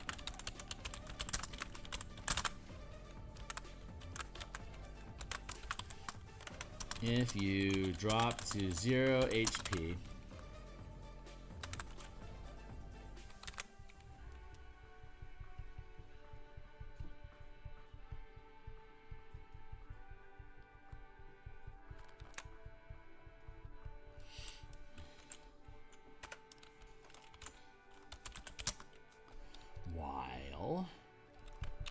Wrath of the Wild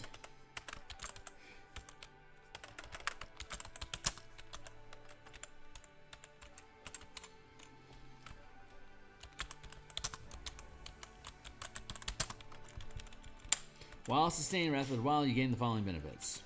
If you drop to 0 hit HP,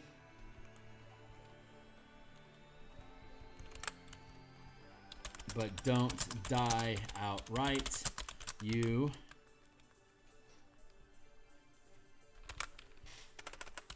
can expend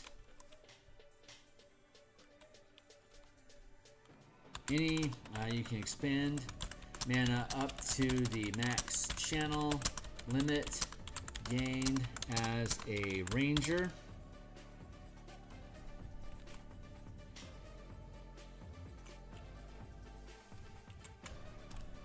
Restoring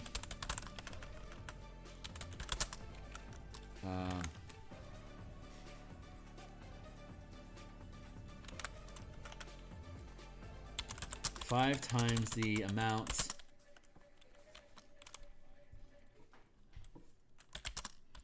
of mana expended this way. If you drop to 0 hit points but don't die outright, you can expend mana up to the max channel limit gained as a ranger, restoring 5 times the amount of mana expended this way.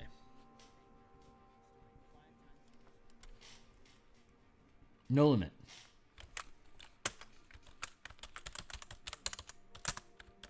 Timeless.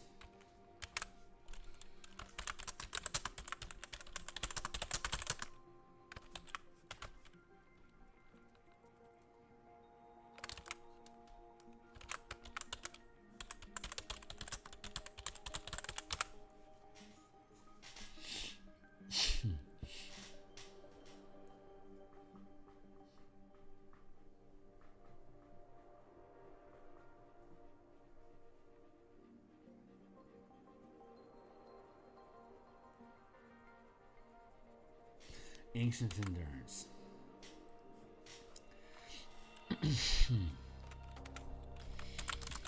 If you would gain 1 or more degrees, 1 or more levels of exhaustion,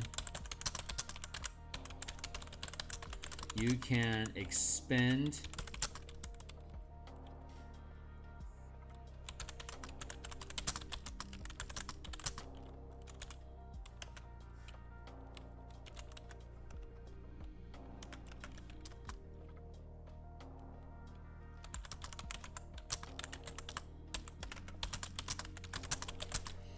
to remove the condition.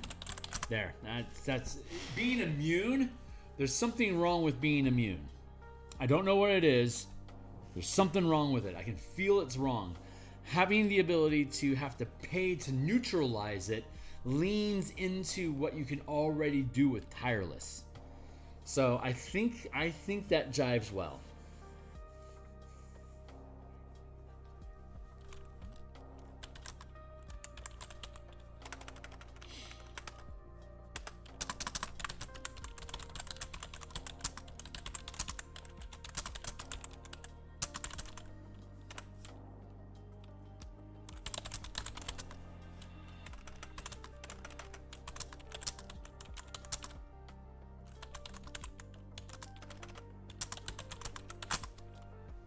There. Okay, so that's the ancient, that's the set. Now we need to go pick out powers and stuff.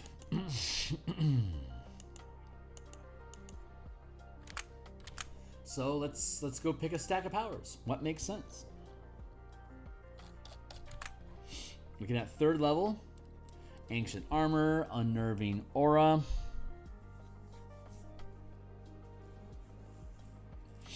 Add your max rank of power gained as a ranger to your armor class. Sprays within 30 feet of you at the start of your turn. You can see it. It must make a wisdom saving throw. If it fails, you can use either an action or bonus action this turn, but not both. So what's some cool 1st rank goodies? I need 2 of them.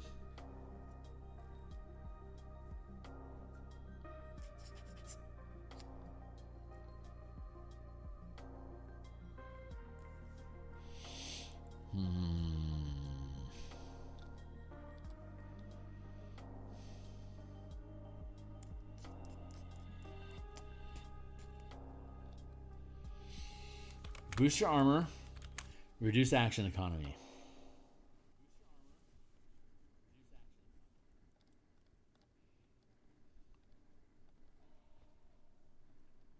Boost armor,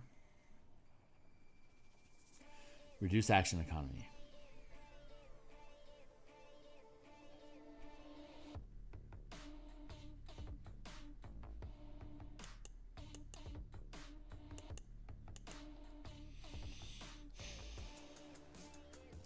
Boost your AC. Reduce action economy.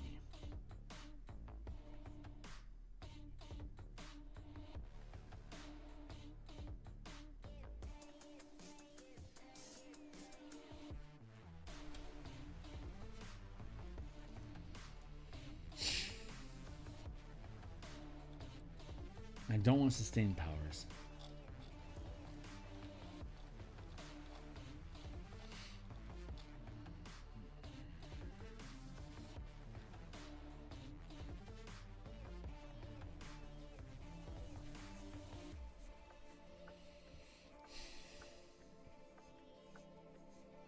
Defensive duelist.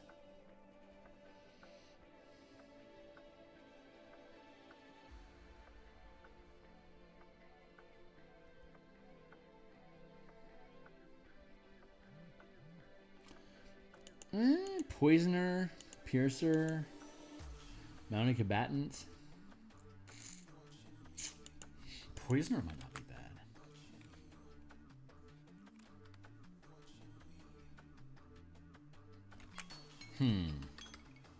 Where are we at on time? 4:15.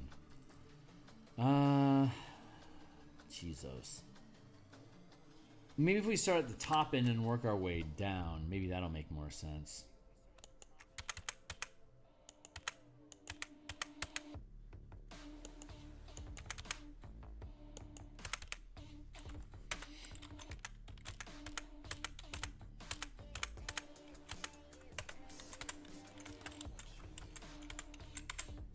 Damn it.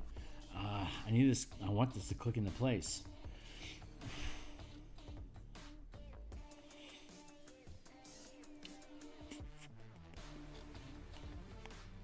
Addle. Oh, let's go with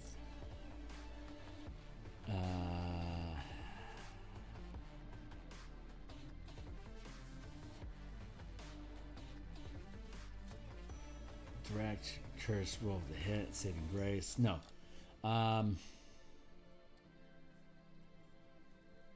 Cursed brand. You curse a creature that you can see to make saving throws against you at disadvantage. Cursed brand.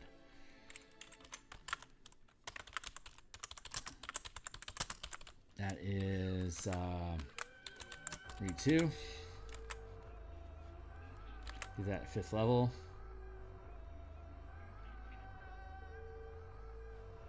Eerie Aura. Psychic damage, your choice. Cannot be resisted. And we get Unnerving Aura starting off the bat. Okay, Unnerving Aura and Cursed Brand, those go together really nicely. What is Quick Help, Goad, Distract.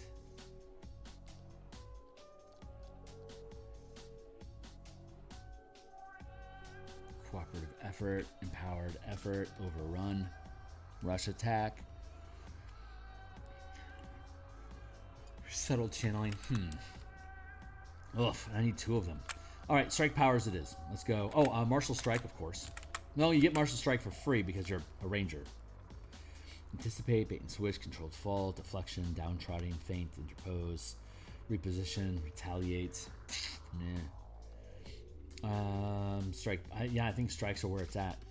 Caustic Strike, Disarming Strike, Distracting Strike.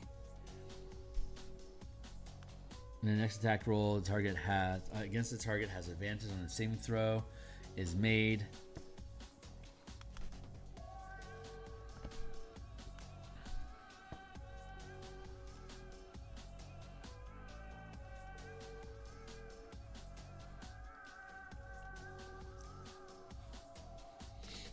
Grappling Strike, Repositioning Strike, Shucking Strike, Shaking Strike, Thundering Strike, Tripping Strike. Let's go with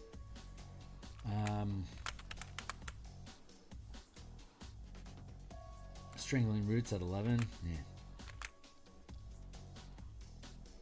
Resilient, Bloodied, Recovery. Unnerving Aura reduces action economy.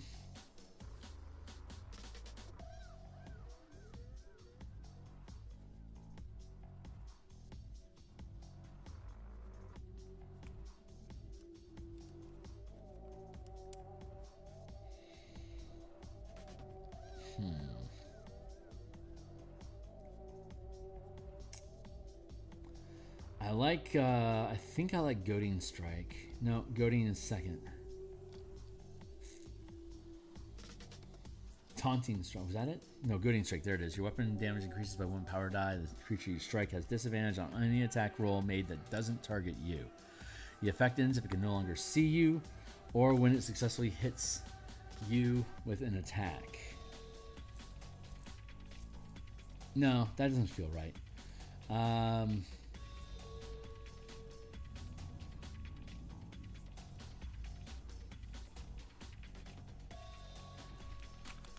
Distracting Strike doesn't feel right either. Wow, this is challenging. This is a lot more challenging than I anticipated. Reposition. As a reaction to when a creature you can see moves, you can move 10 feet. Oh, reposition is so cool. Anticipate. As a reaction to when a creature within range of your weapon attack that you can see moves. No, that's more of a, like a hyper aggression sort of thing. There's got to be something inside here that's fun. Lethargy.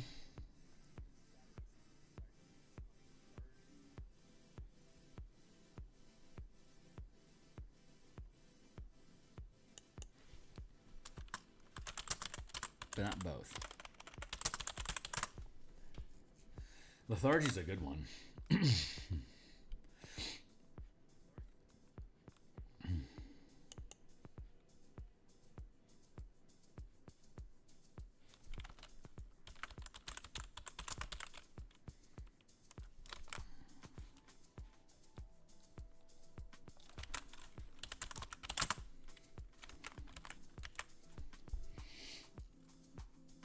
Shunt, quick help, goad, flatten.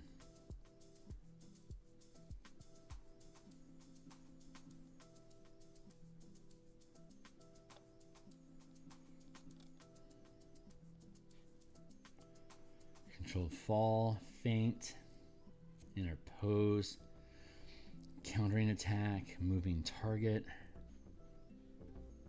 No, no.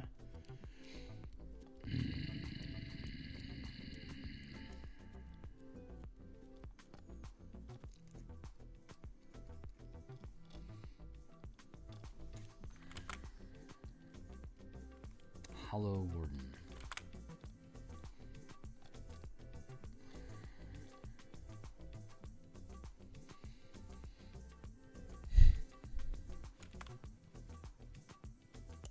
Oh, that's cool. Let's go with it. Addle. Mastery. Target makes a con save. Can't make can't use OA next turn. Mastery. Okay, that's in place. And we need another one. Addle plus what?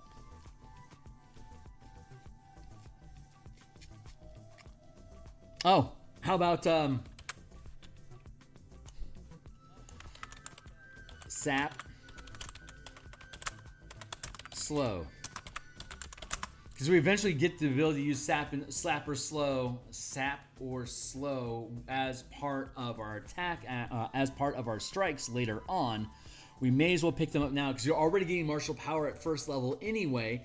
And then at third level, we could include sap and slow as part of that martial strike. Oh, that's fantastic. I love it. Okay, cool. That actually resolved it pretty nicely. Cursed Brand is a penalty to your saving throw. Lethargy, you target them. They reduce their action economy, whether they're marked by your... whether you mark them as prey or not. It can just affect anybody. Third, fourth, everything is open. Third, fourth, hold on. First rank, second rank, third rank, fourth rank, all rank. Okay, so by fourth rank, we can do basically anything at that point. So, what's something cool? God, that took a little while for us to get there, but we got there.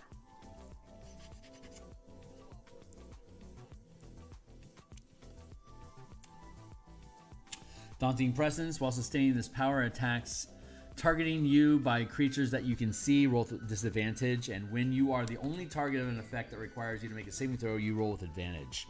In addition, while sustaining this power, you can expend one mana and target a creature as a unique first rank maneuver. If the target fails a wisdom saving throw, it is frightened of you. So Daunting Presence, that is a really good one.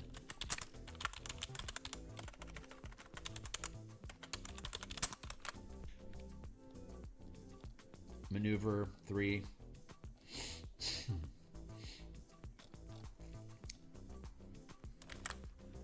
Really?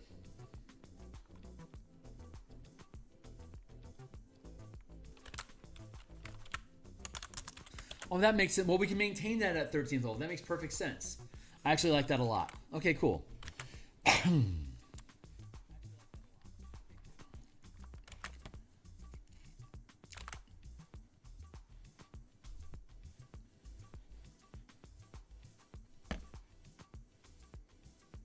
Bonus powers and spells.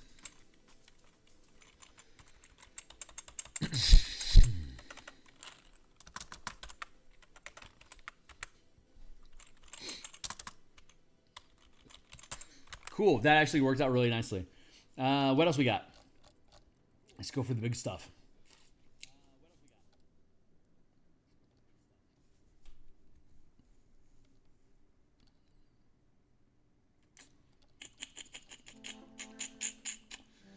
As a reaction to when a creature you can see targets you with a spell or magical effect, you are unaffected by it, wasting the spell or effect. That's a pretty good one.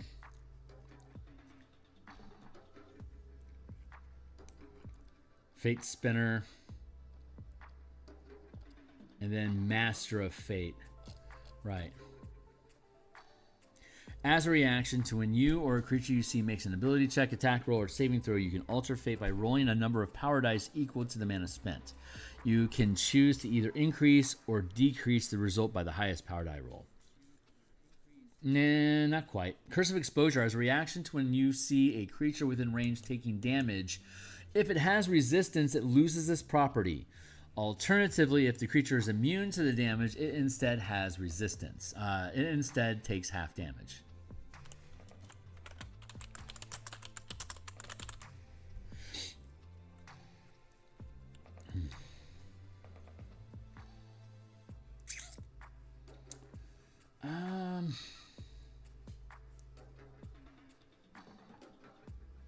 Wave of Terror as maneuver.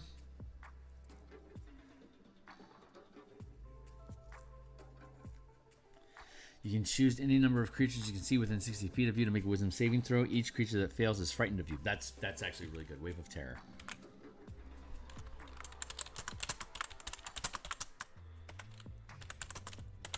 Perfect. Okay, cool. Hey, we did it.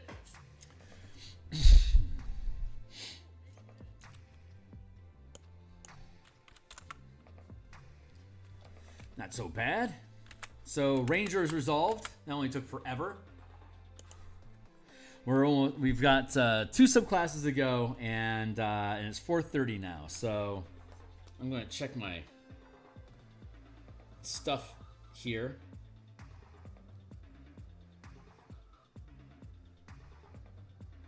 Check. Thanks a lot for the shoutouts, guys.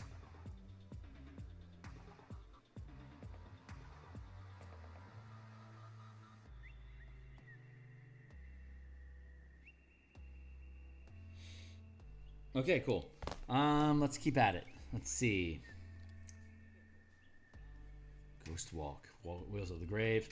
Oh, here we are. Phantom, right? Cool. Okay, I've been waiting for this. Phantom. This, by the way, I think is super fun. 3.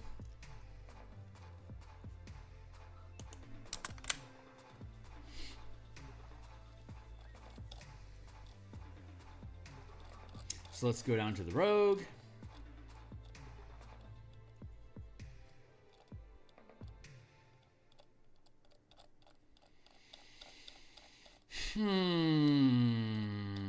Phantom, here we go.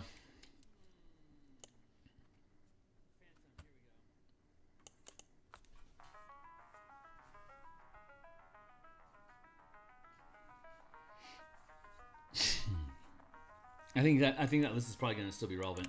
Let's check out our features. Whales from the Grave.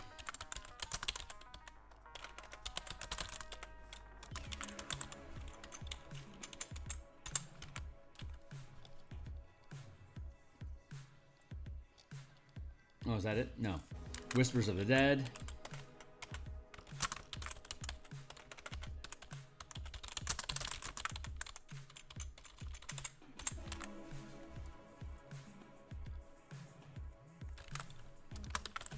Voice of Death. Ghost. Walk.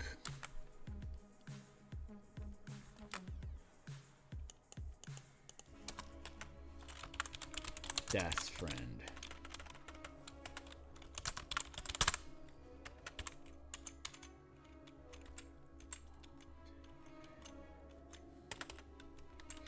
Okay, let's see how this one shakes out.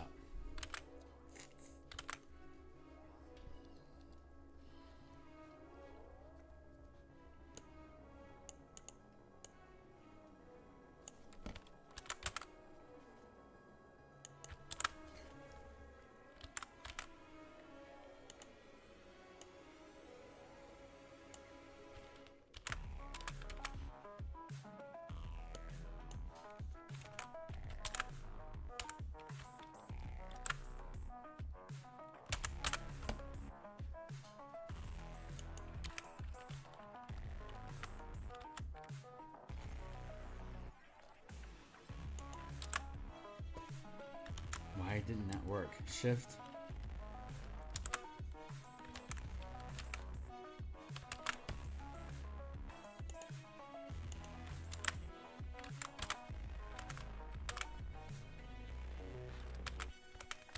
Why is it not working now?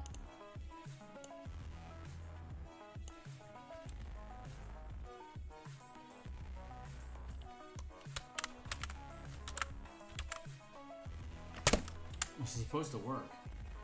Oh well. I guess it doesn't.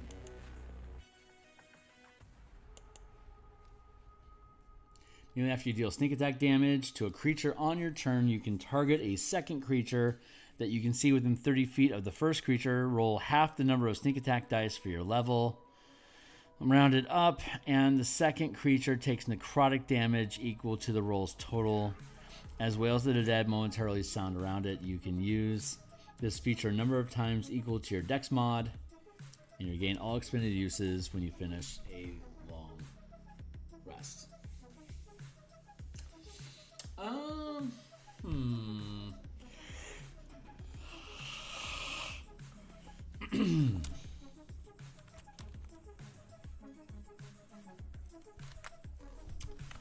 When you deal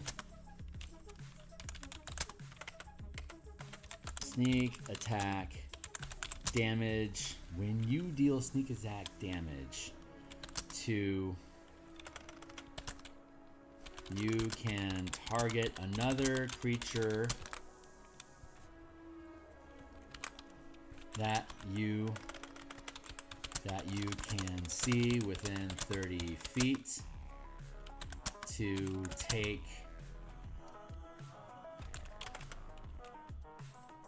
necrotic damage equal to half the... When you deal sneak attack damage,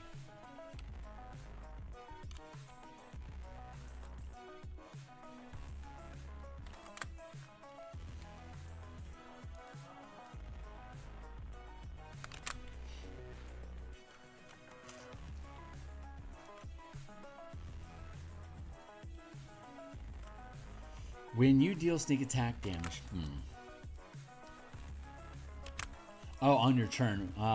When you deal sneak attack damage during your turn, when you deal sneak attack damage to a creature during your turn, you can immediately target another creature you can see within 30 feet to, within 30 feet, period, of the first, of the creature you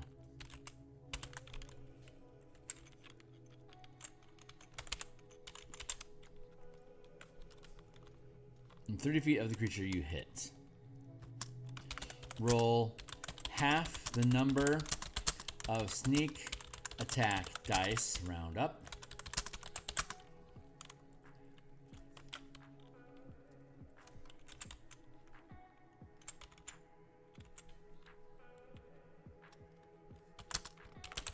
the second creature takes this amount of necrotic damage.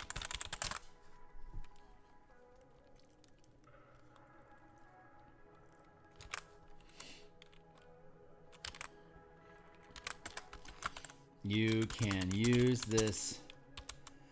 You can use this feature a number of times equal to your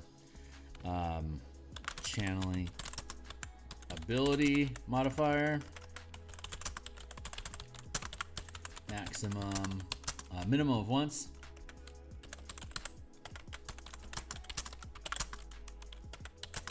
And comma, regaining all uses when you finish a long rest.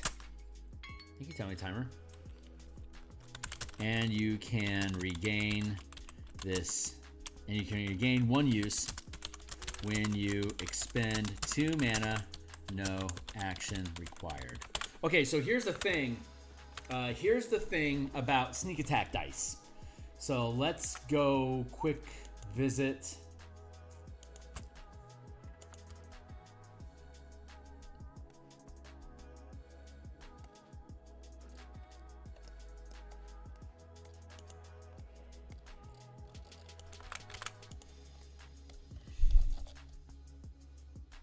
Come on, Cold Turkey.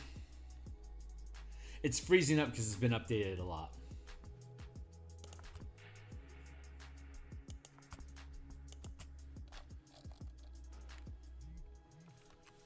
There. Okay, let's kick on down to Rogue. Down here.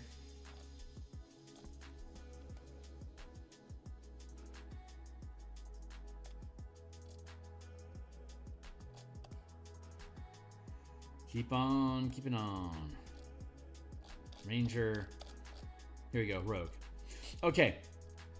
Power over precision. No, wait. Cunning power.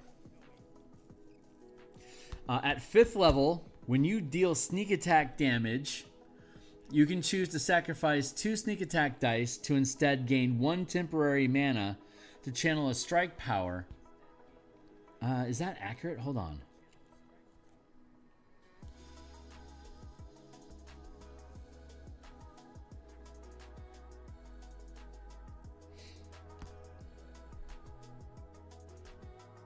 Yes.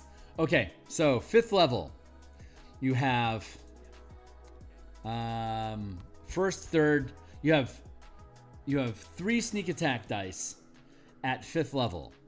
When you deal sneak attack damage, you can choose to sacrifice 2 sneak attack dice to instead gain 1 temporary mana to channel a strike power as part of the damage. You can combine this with any additional mana up to your max channel limit as normal. So you can sacrifice sneak attack dice to gain free mana to then channel a power. The strike powers at level 5 is a d6. So you give up 2 sneak attack dice to get another d6 back, but now you have a point of mana that you've spent for a kicker effect like Thundering Strike. You'll do d6 of sneak attack damage, d6 power die, and because of that d6 power die, you'll push the target 10 feet because of Thundering Strike. But you've now only rolled 1 sneak attack die. So starting at 3rd level, you can start using this. If I sacrifice 2 sneak attack dice to use Thundering Strike, I'm now only rolling 1 sneak attack die.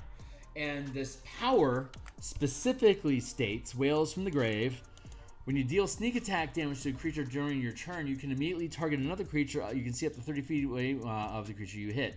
Roll half the number of sneak attack dice, rounded up. The second creature takes this amount of necrotic damage. See? So in this case, I'm dropping sneak attack dice to get basically Cunning Strikes, right? Cunning Power is a replacement where you get mana to do effects. There you go. And you can regain it every 2 mana. So at 11th level, it went from 5 to 11. That's 6 levels of difference. And then Here to 18 at 7 levels later, you can sacrifice 4 sneak attack dice at 11th level to get 2 free mana. And at 18th level, you can sacrifice 6 sneak attack dice to get 3 temporary mana. At 18th level, you have 9 sneak attack dice. So if you give up 2/3 of your sneak attack dice, you get 3 points of mana. At 18th level, you're rolling D10s. So it's 3d6 and then 3d10 power dice plus whatever power it is that you trigger off of those 3 dice. So if I were to use this Whales from the Grave and I ramped up my temporary mana by reducing my sneak attack down to only 3 sneak attack dice, I would only be dealing 2 sneak attack dice of damage with Whales from the Grave.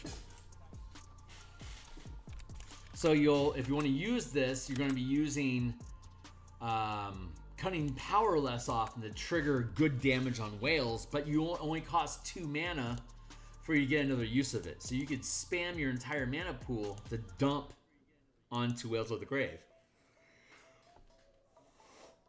which I think is really good use. When you deal sneak attack damage to a creature during your turn, that's actually really important.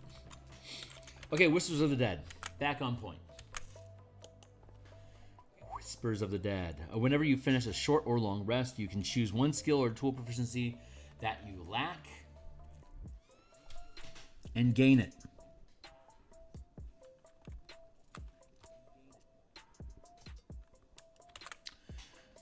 Whispers of the Grave. When you finish a short or long rest, you can choose a skill or tool proficiency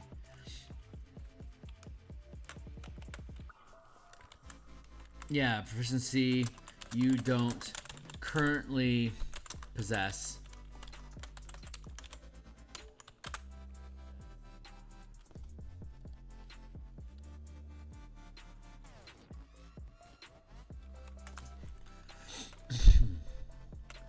You lack and gain it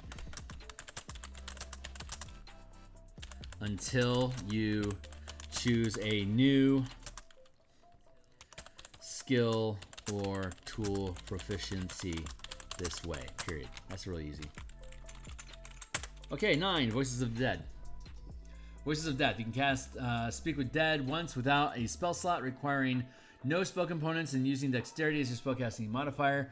Regain the ability to cast it this way when you finish a short or long rest.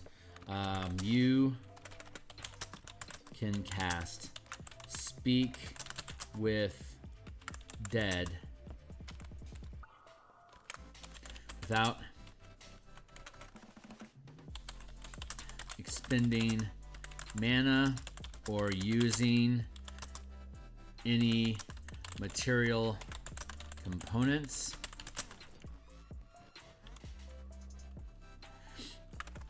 Using your channeling ability modifier when you do. You can regain this ability when you finish a short or long rest. Channeling ability modifier.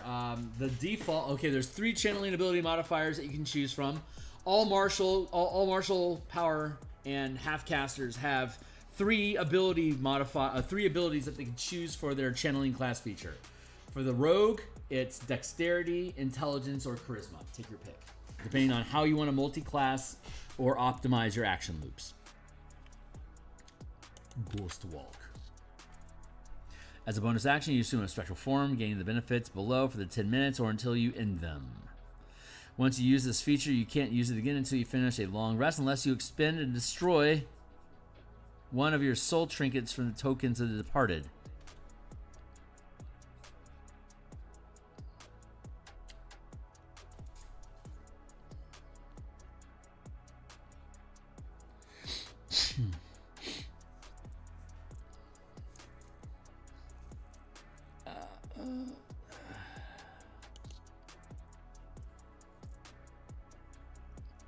Where?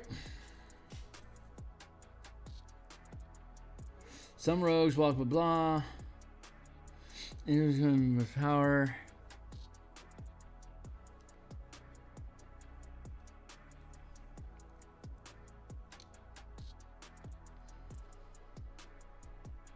Now links its number of uses to the rogue's dexterity modifier. Now provides soul trinkets. Does it mention? I haven't seen it mention soul trinkets yet. Am I missing it?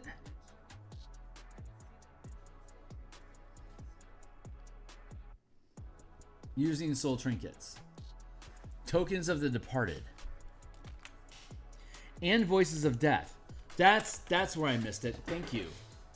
It's weird that I would get 2 of these.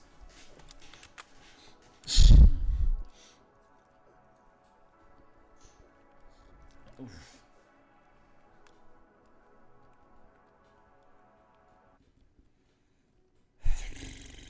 All right, level 9. Tokens of the departed.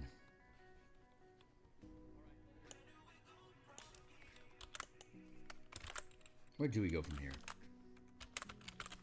Tokens of the departed. I was like, what the hell?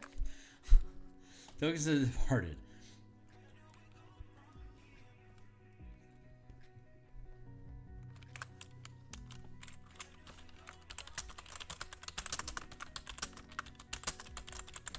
You finish a long rest.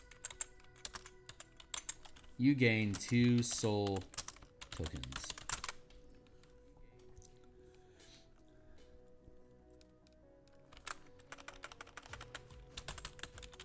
Two soul trinkets, period.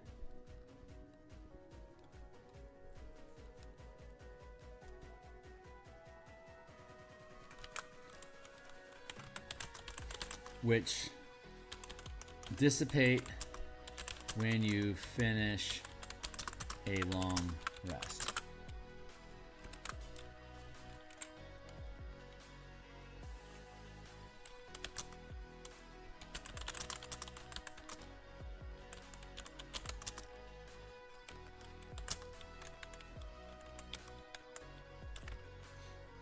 These trinkets dissipate when you finish a long rest.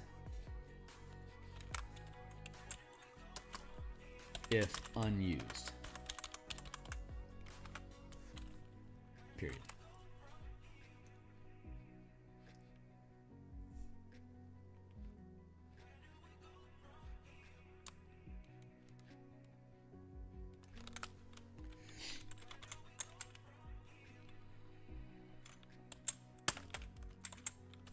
If they are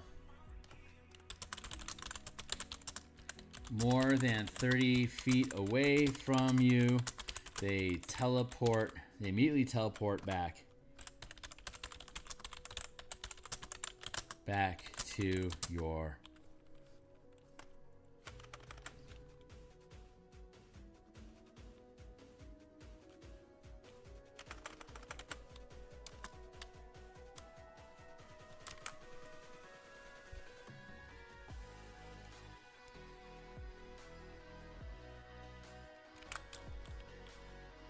to somewhere on your person.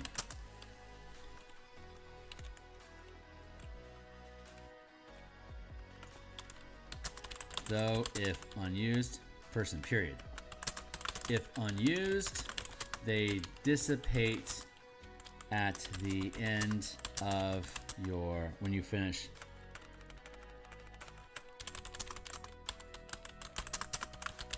a long rest, period.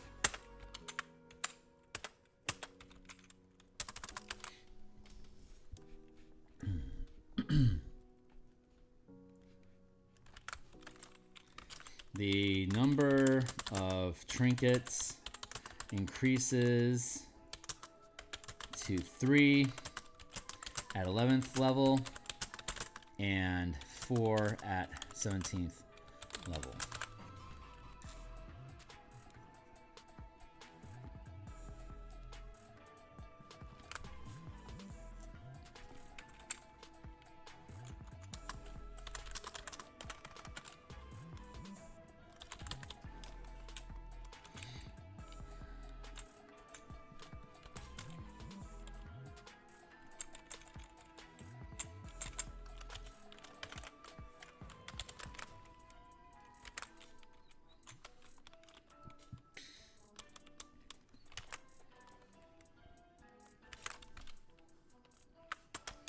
You can use the trinkets in the following ways. Death Knell.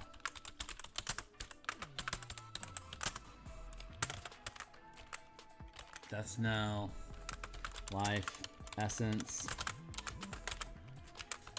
Spirit Query.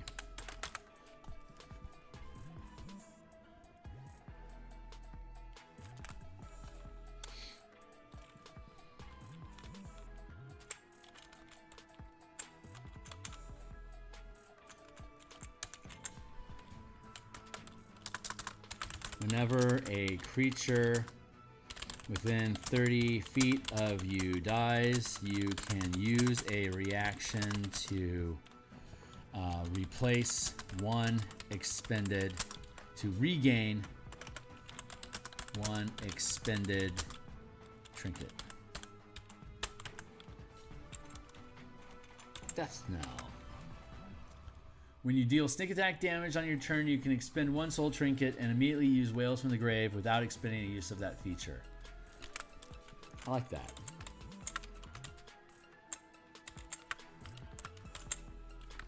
You can sacrifice a trinket to when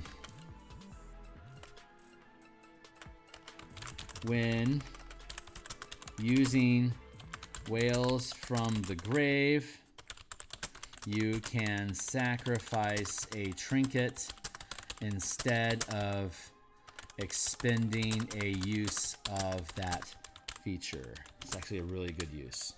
It's actually really smart. I think that's the way it used to work anyway, but I still want to give credit. It's smart. Life Essence. While you have at least one soul trinket, you have advantage on death saving throws and constitution saving throws. Life Essence. While you have at least one trinket, you have advantage on death saving throws and constitution saving throws.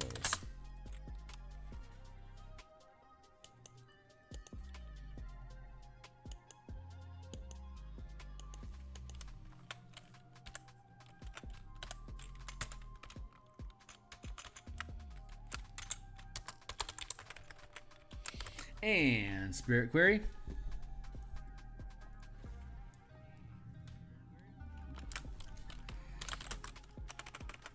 You can, as a magic action,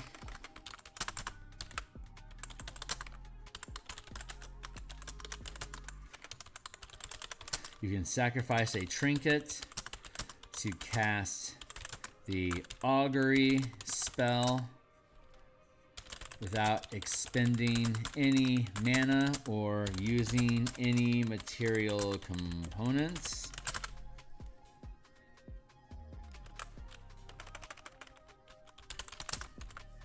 Your channeling ability modifier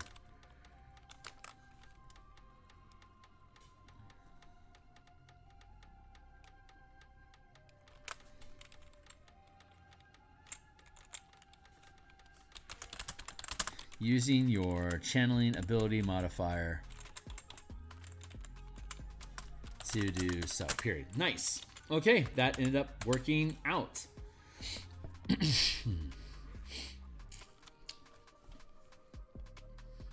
Fine. Ghost Walk. Sup.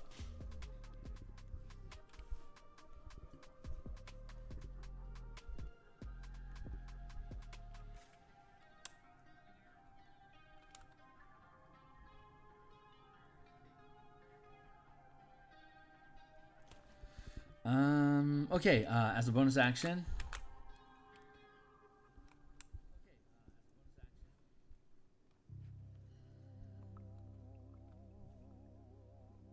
can't use it again until you finish the long rest.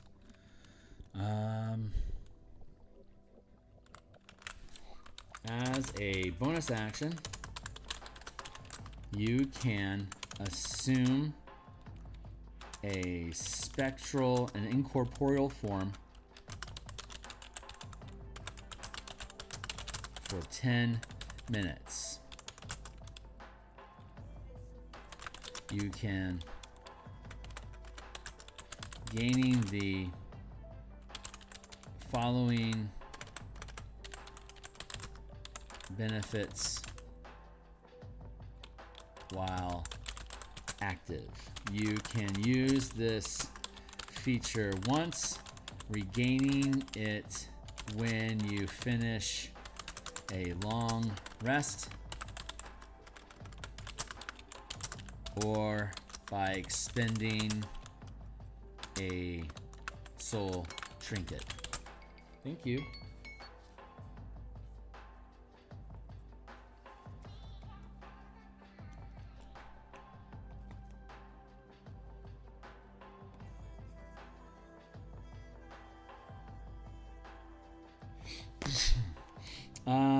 Let's see.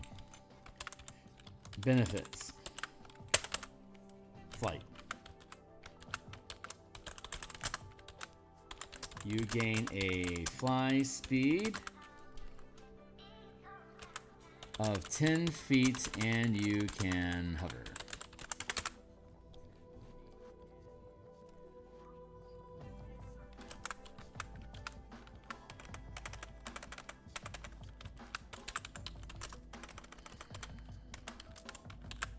Hazy form.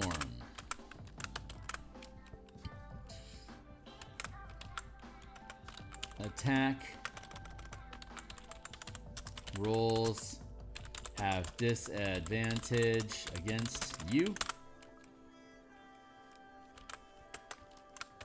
Incorporeal movement. You can move through occupied spaces as difficult terrain.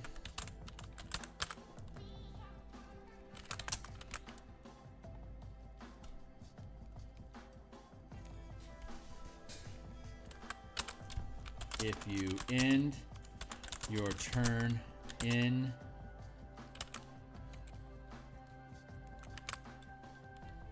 such a space, you take 1d10 force damage.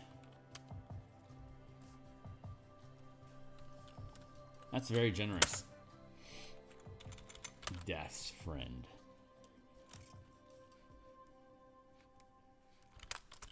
Gain the following benefits. Death's Lament. My end is near. Draw of death. I may have to cut out mid-sentence at some point. I'm expecting a call for things to do tonight, so I might have to step away. I'm pushing my timeline here. When you use your Whales from the Grave feature, you can deal necrotic damage to both the first and second. When you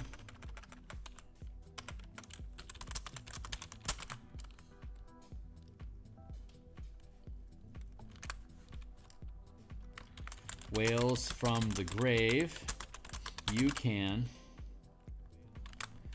deal the secondary necrotic damage to both creatures affected by this feature.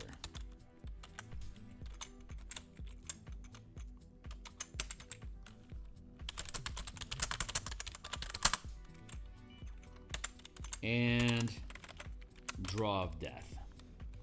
When you, oh fuck, there's Shadow Sorcerer too, and Undying. There's more subclasses than I remember. When you roll initiative, you regain one soul. Wow. When you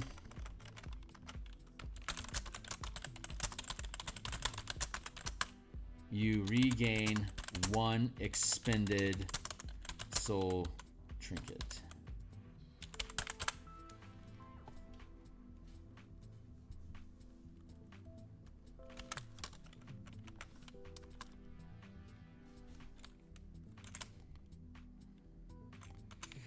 If you have no more soul trinkets, you regain 1.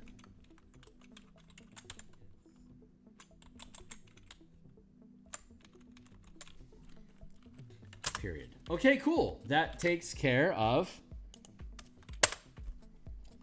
Phantom.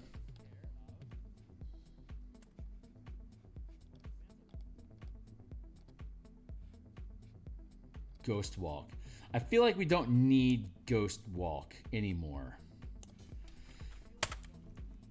Let's go with Saving Grace. Reaction 2.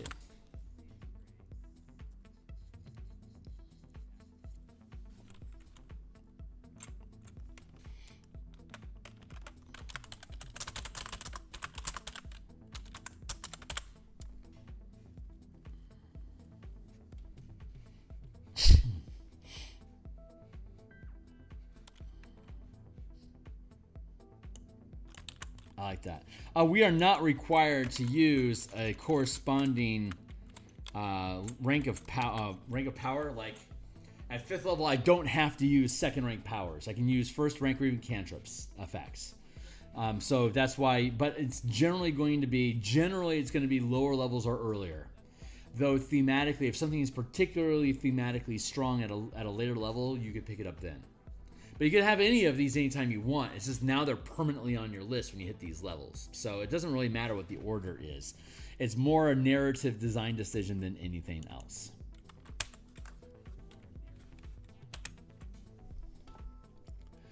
And now let's kick on down to the Norse Ur.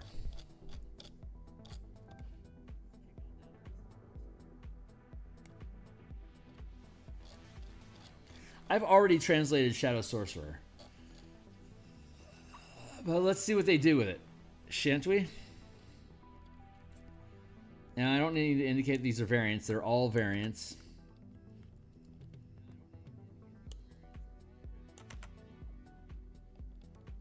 We did this one probably about a month or so ago. So let's see how it sits these days. I don't need to have the word variant in all of these. Thank you, though.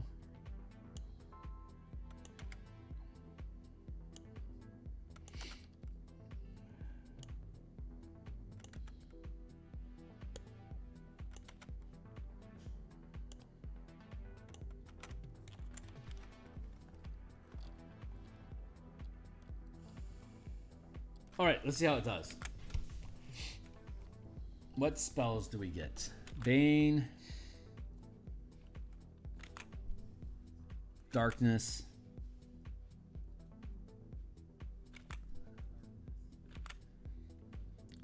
Pass Without Trace,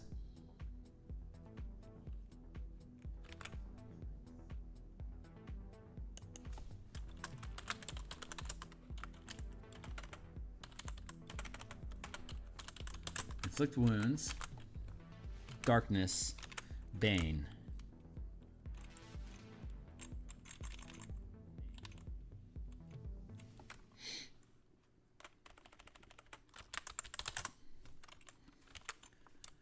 Hunger of Hadar, Summon Undead.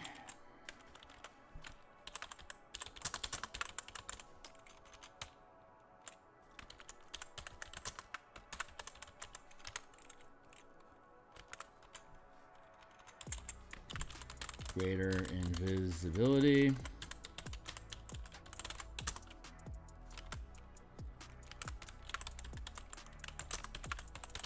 Phantasmal Killer. Contagion Creation.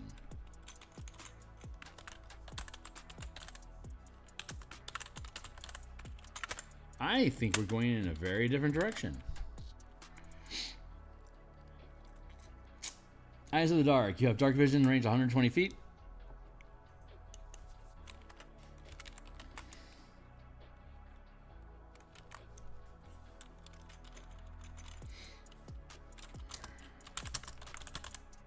And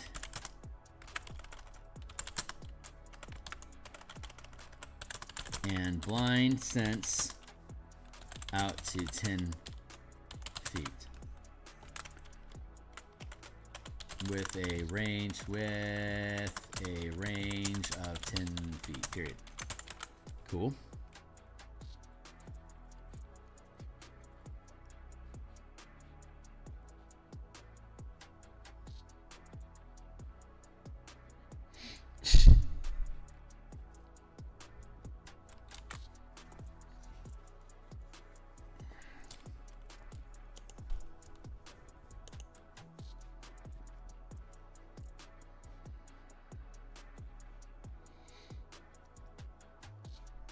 Yeah, I'm fine with leaving all that extra mechanical language there. Shadow Walk. Spirits of Ill Omen.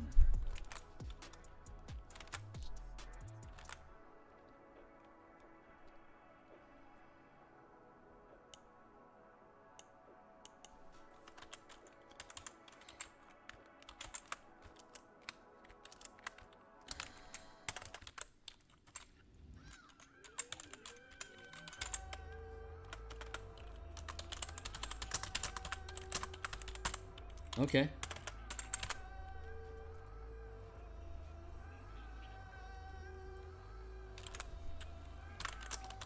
You can cast Summon Undead without expending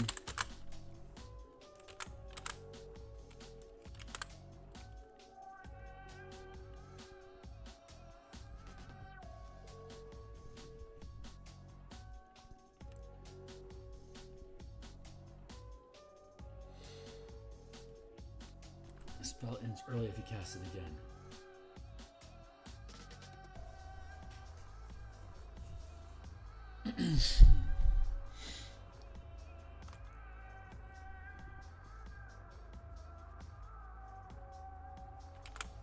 Huh, okay. You can cast Summon Undead.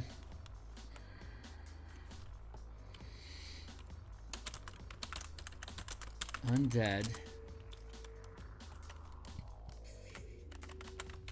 When you cast Summon Undead, you can choose to reduce the duration to 1 minute. You can choose, when you cast Summon Undead, you can choose to modify the spell to not require concentration by reducing the duration to 1 minute.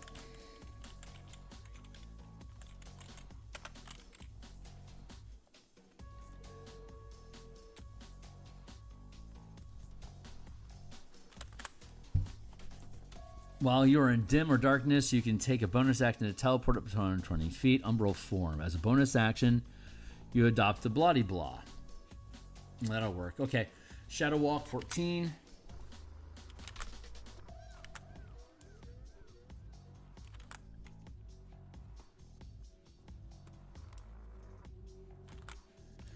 You can use a bonus action to teleport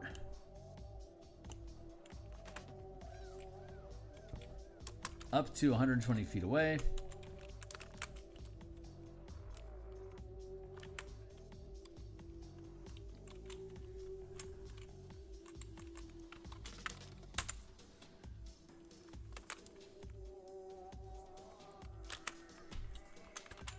Okay. Umbral form. As a bonus action, you adopt.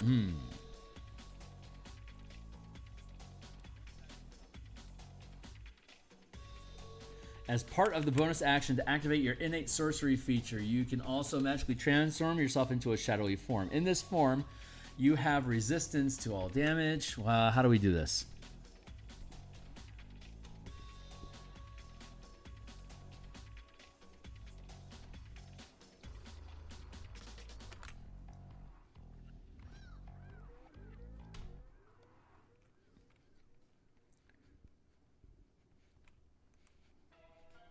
In this form,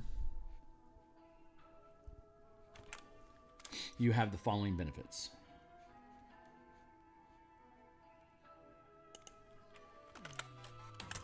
Gaining the following benefits.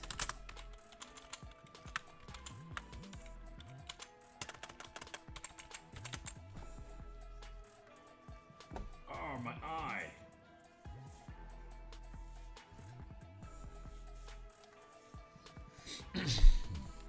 This is level 18. This is my capstone, basically.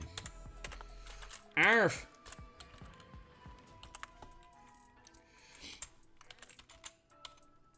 What do we get? Incorporeal movement.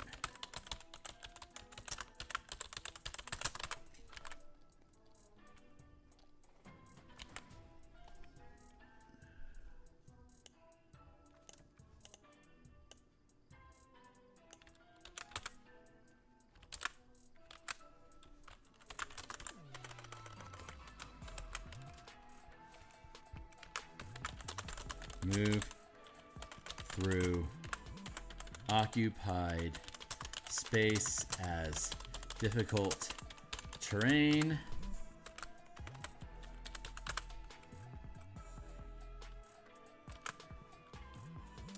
If you end your turn in such a space, you take 1d10 force damage, period. Shadow resilience.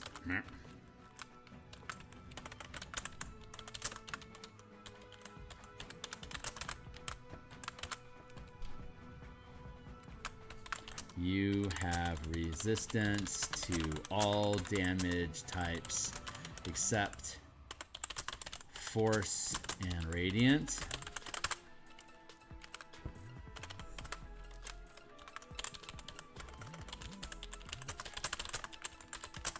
Going to the grave. I'm pretty good with these features. I have no complaints so far about them.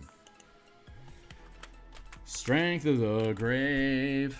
If you would drop to 0 hit points and not die outright.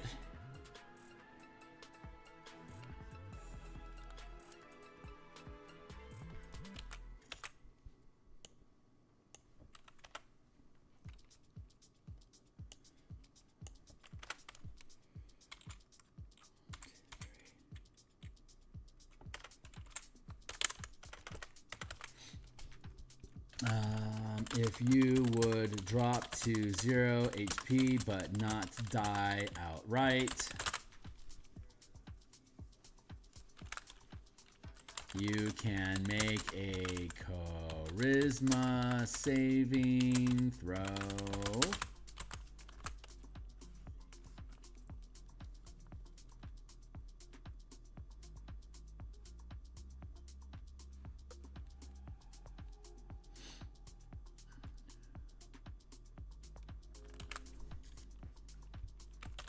DC 5 plus half the damage taken.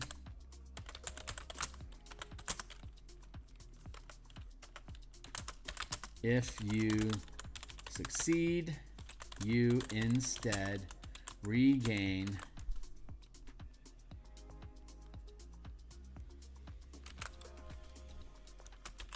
equal to your sorcerer level times 3, period. Okay, well, that finished that.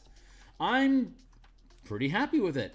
It pretty much does the same stuff a little bit differently. I'm pretty satisfied with that selection. And we have one more Warlock feature to go. And then, whoo boy, and then we'll be done for the day. We'll be done with all the horror subclasses. Super cool. What's last? We already did Hexblade. Undead Patron. So let's go back up.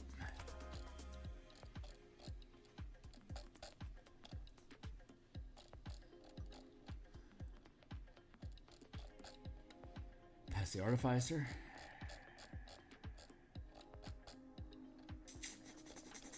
Undying Patron. Form of Dread.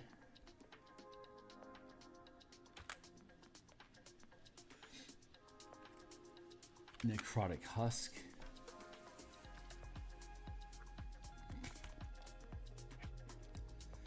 Undying patron. Now we have the undead patron as well. 1, 2, 3. 3. 1, 2, 3. Burp.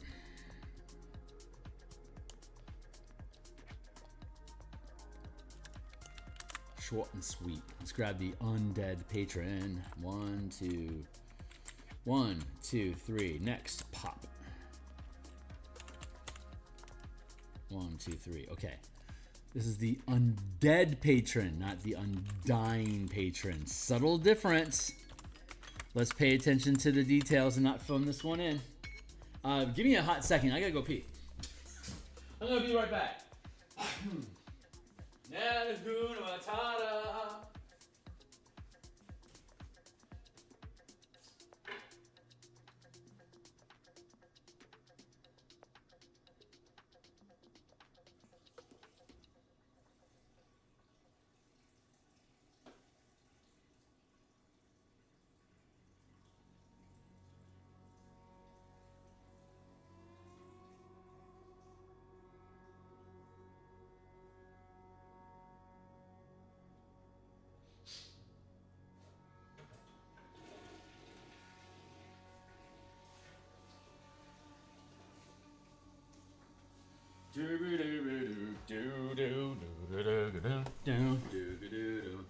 Down. All right, we're back.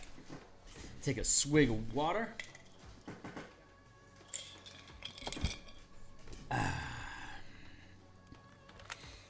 All right, what's your undead spells?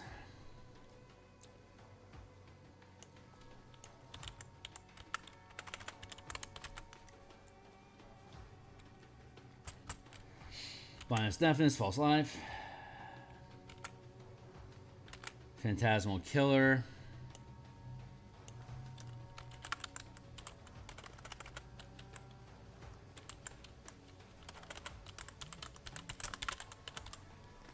Phantasmal Force.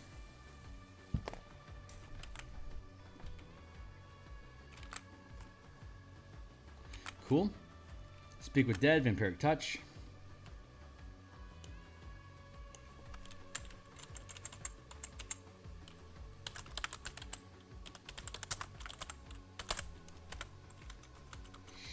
Okay, 7th is Death Ward, Phantasmal Killer.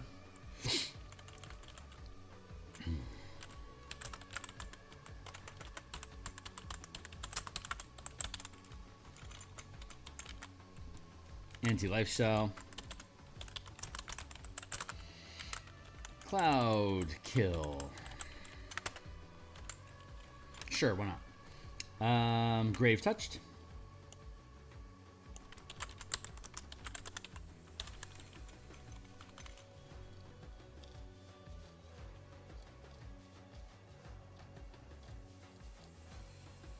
GH.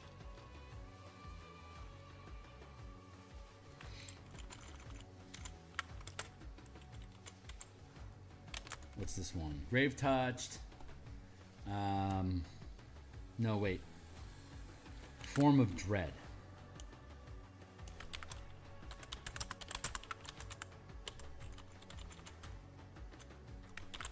Grave Touched.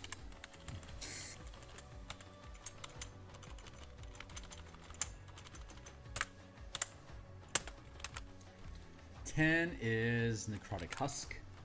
These are great names.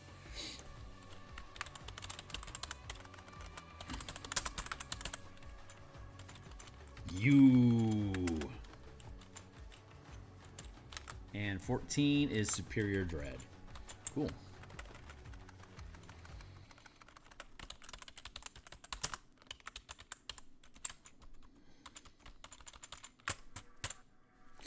Their lack of use of the innate sorcery feature bothers me. That the current design team doesn't really believe in it as a feature, the way that it was built into the game. That bothers me. I haven't resolved that. Form of Dread as a bonus action. God, why don't you give me a class with a whole bunch of features for every class level? This is like the hunter's version of the Warlock. It's just laundry lists on top of laundry lists on top of laundry lists of options. As a bonus action, you transform into an avatar of your patron's dreadful power. Gain benefits below for 1 minute until you have the incapacitated condition or until you end the form. Transform a number of times equal to spellcasting ability modifier, which for a Warlock could be Intelligence or Charisma, your choice. Again, all uses when you finish a long rest or expend 2 mana. You have immunity to the frightened condition. Additionally, once per turn, when you hit a creature with an attack roll, you can force it to make a wisdom saving throw against your spell save DC. On a failed save, the target has the frightened condition until the end of your next turn.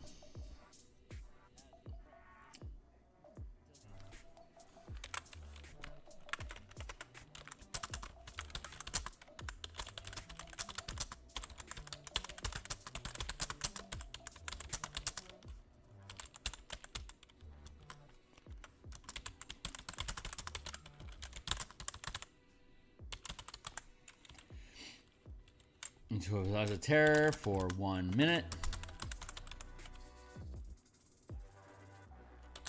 Ending early when you use this ability again.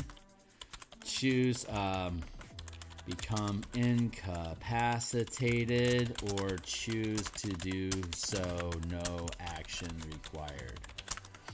While in this form, you gain the following benefits.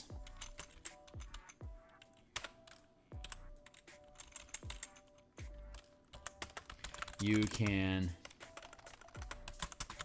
use this ability, you can use this feature a number of times equal to your spellcasting ability modifier, regaining all uses when you finish a long rest and you can expend 2 mana to regain 1 use, no action required. Period. Easy peasy. While in this form, you gain the following benefits.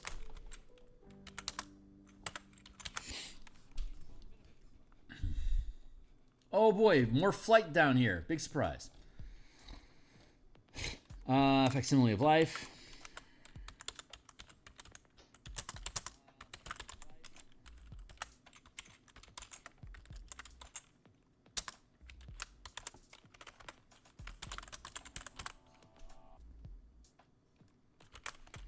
You gain temporary HP equal to 1d10 plus your Warlock level. Frightful Avatar.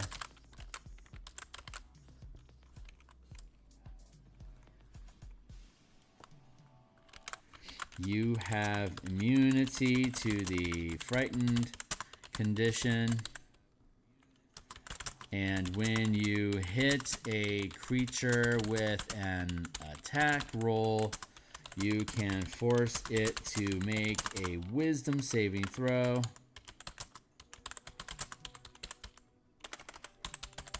Versus your casting DC.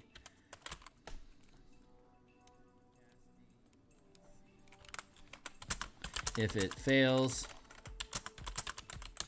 it is frightened of you until the end of its next turn. Is that right? To the end of your next turn. Your next turn.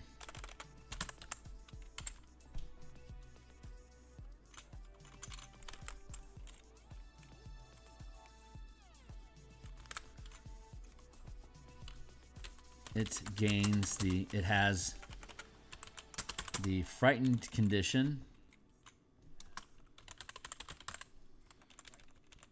until the end of the next turn. Okay, cool, that's good enough.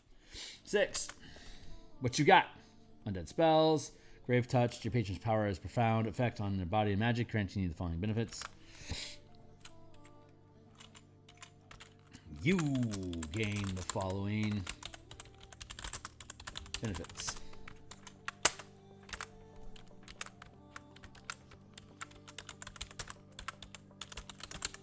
Arcane Necrosis. Whenever you cast a spell or hit a creature with an attack roll and deal necrotic damage, whenever you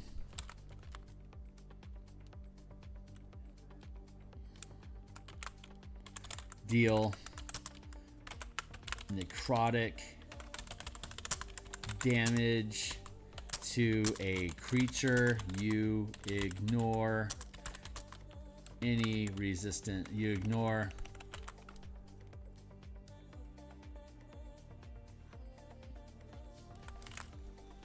whenever you deal necrotic damage to a creature,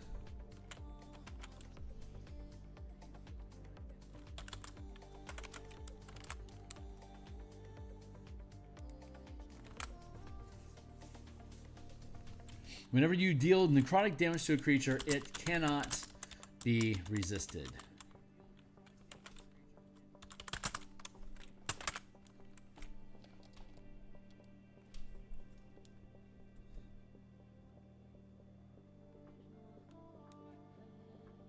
While using your form of dread,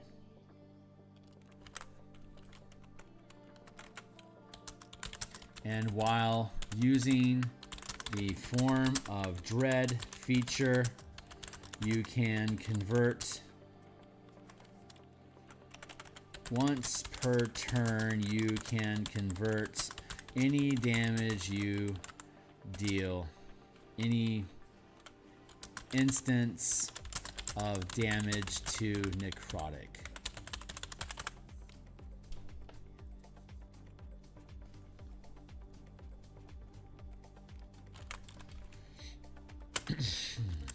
Undead Endurance. You don't gain exhaustion levels from dehydration, malnutrition, or suffocation. In addition, you don't need to sleep. Magic can't put you to sleep, though you still need to take a long rest.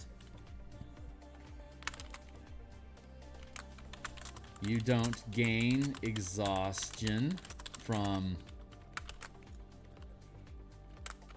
dehydration, malnutrition, or suffocation. In addition, you don't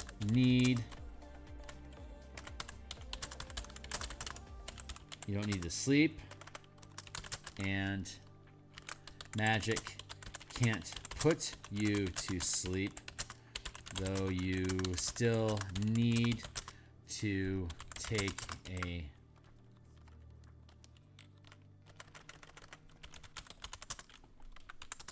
a long rest. Uh-oh. Gotta step away for a second, guys.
All right, looks like I'm about to roll out the door here. So give me a moment here. Let's see.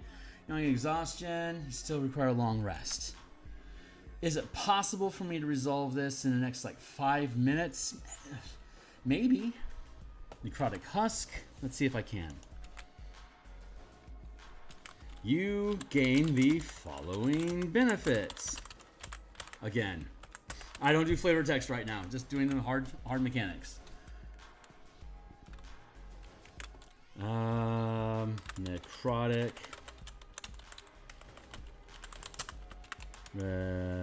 Resilience.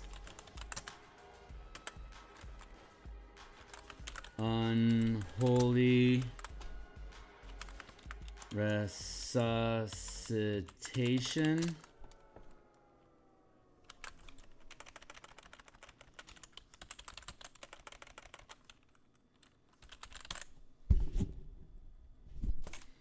Period.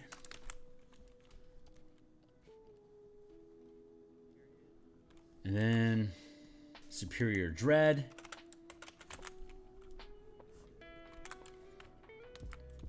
Your form of dread gains additional features.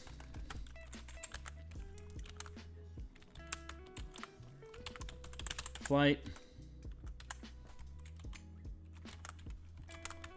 Profane casting. These are great words. Vitality siphon.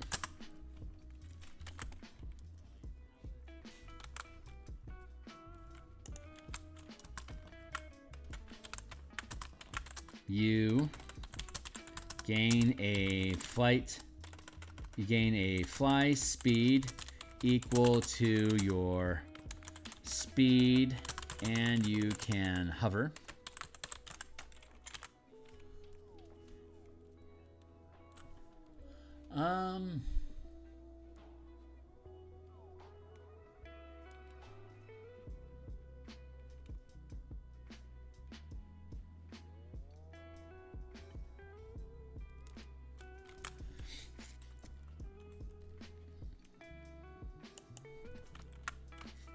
You have resistance to necrotic damage, and while in your form of dread, you are immune.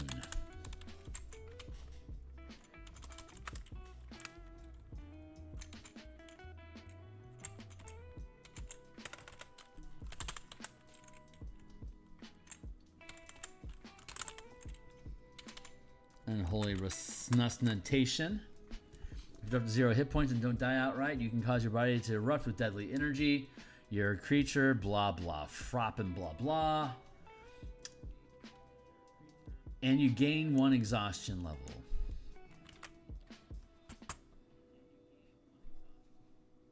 Okay, I can gain exhaustion from that. That's cool. What else you got? Profane casting. When you cast a Warlock spell from the Conjuration or Necromancy School, you cast it without any verbal, somatic, or material components, except material components that are consumed by the spell or have a cost specified in the spell.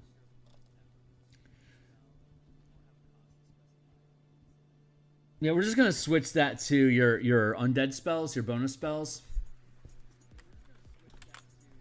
A profane casting.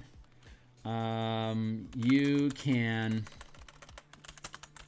cast your bonus spells without verbal, somatic, or material components.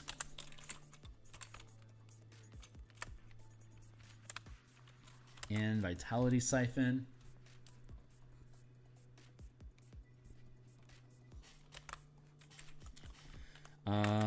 When you deal necrotic damage,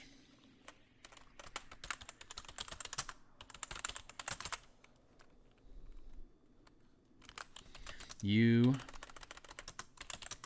regain HP equal to your spellcasting ability modifier.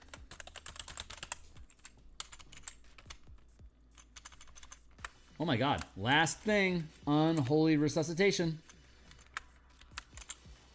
Let's see if we can lock this down and bounce for the day.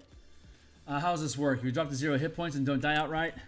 If you If you drop to 0 HP but don't die outright,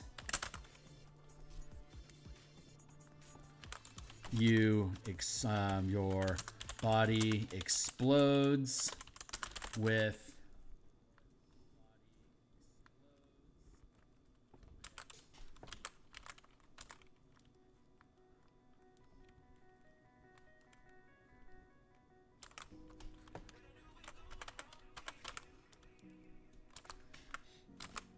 each creature of your choice within a 30-foot emanation makes a Constitution saving throw or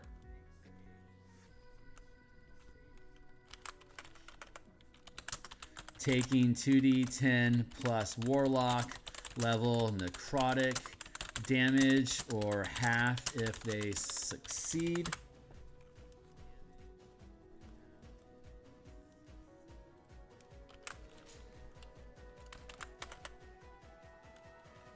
And you regain a number of HP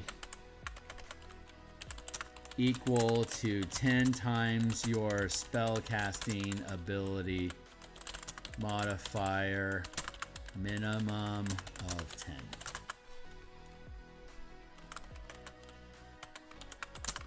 Doing so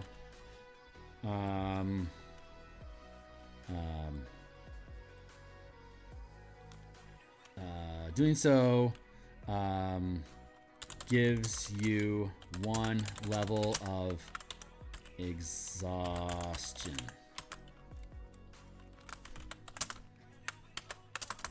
Once you use this feature, you can't do so again until you finish a short or long rest. Hey, we did it.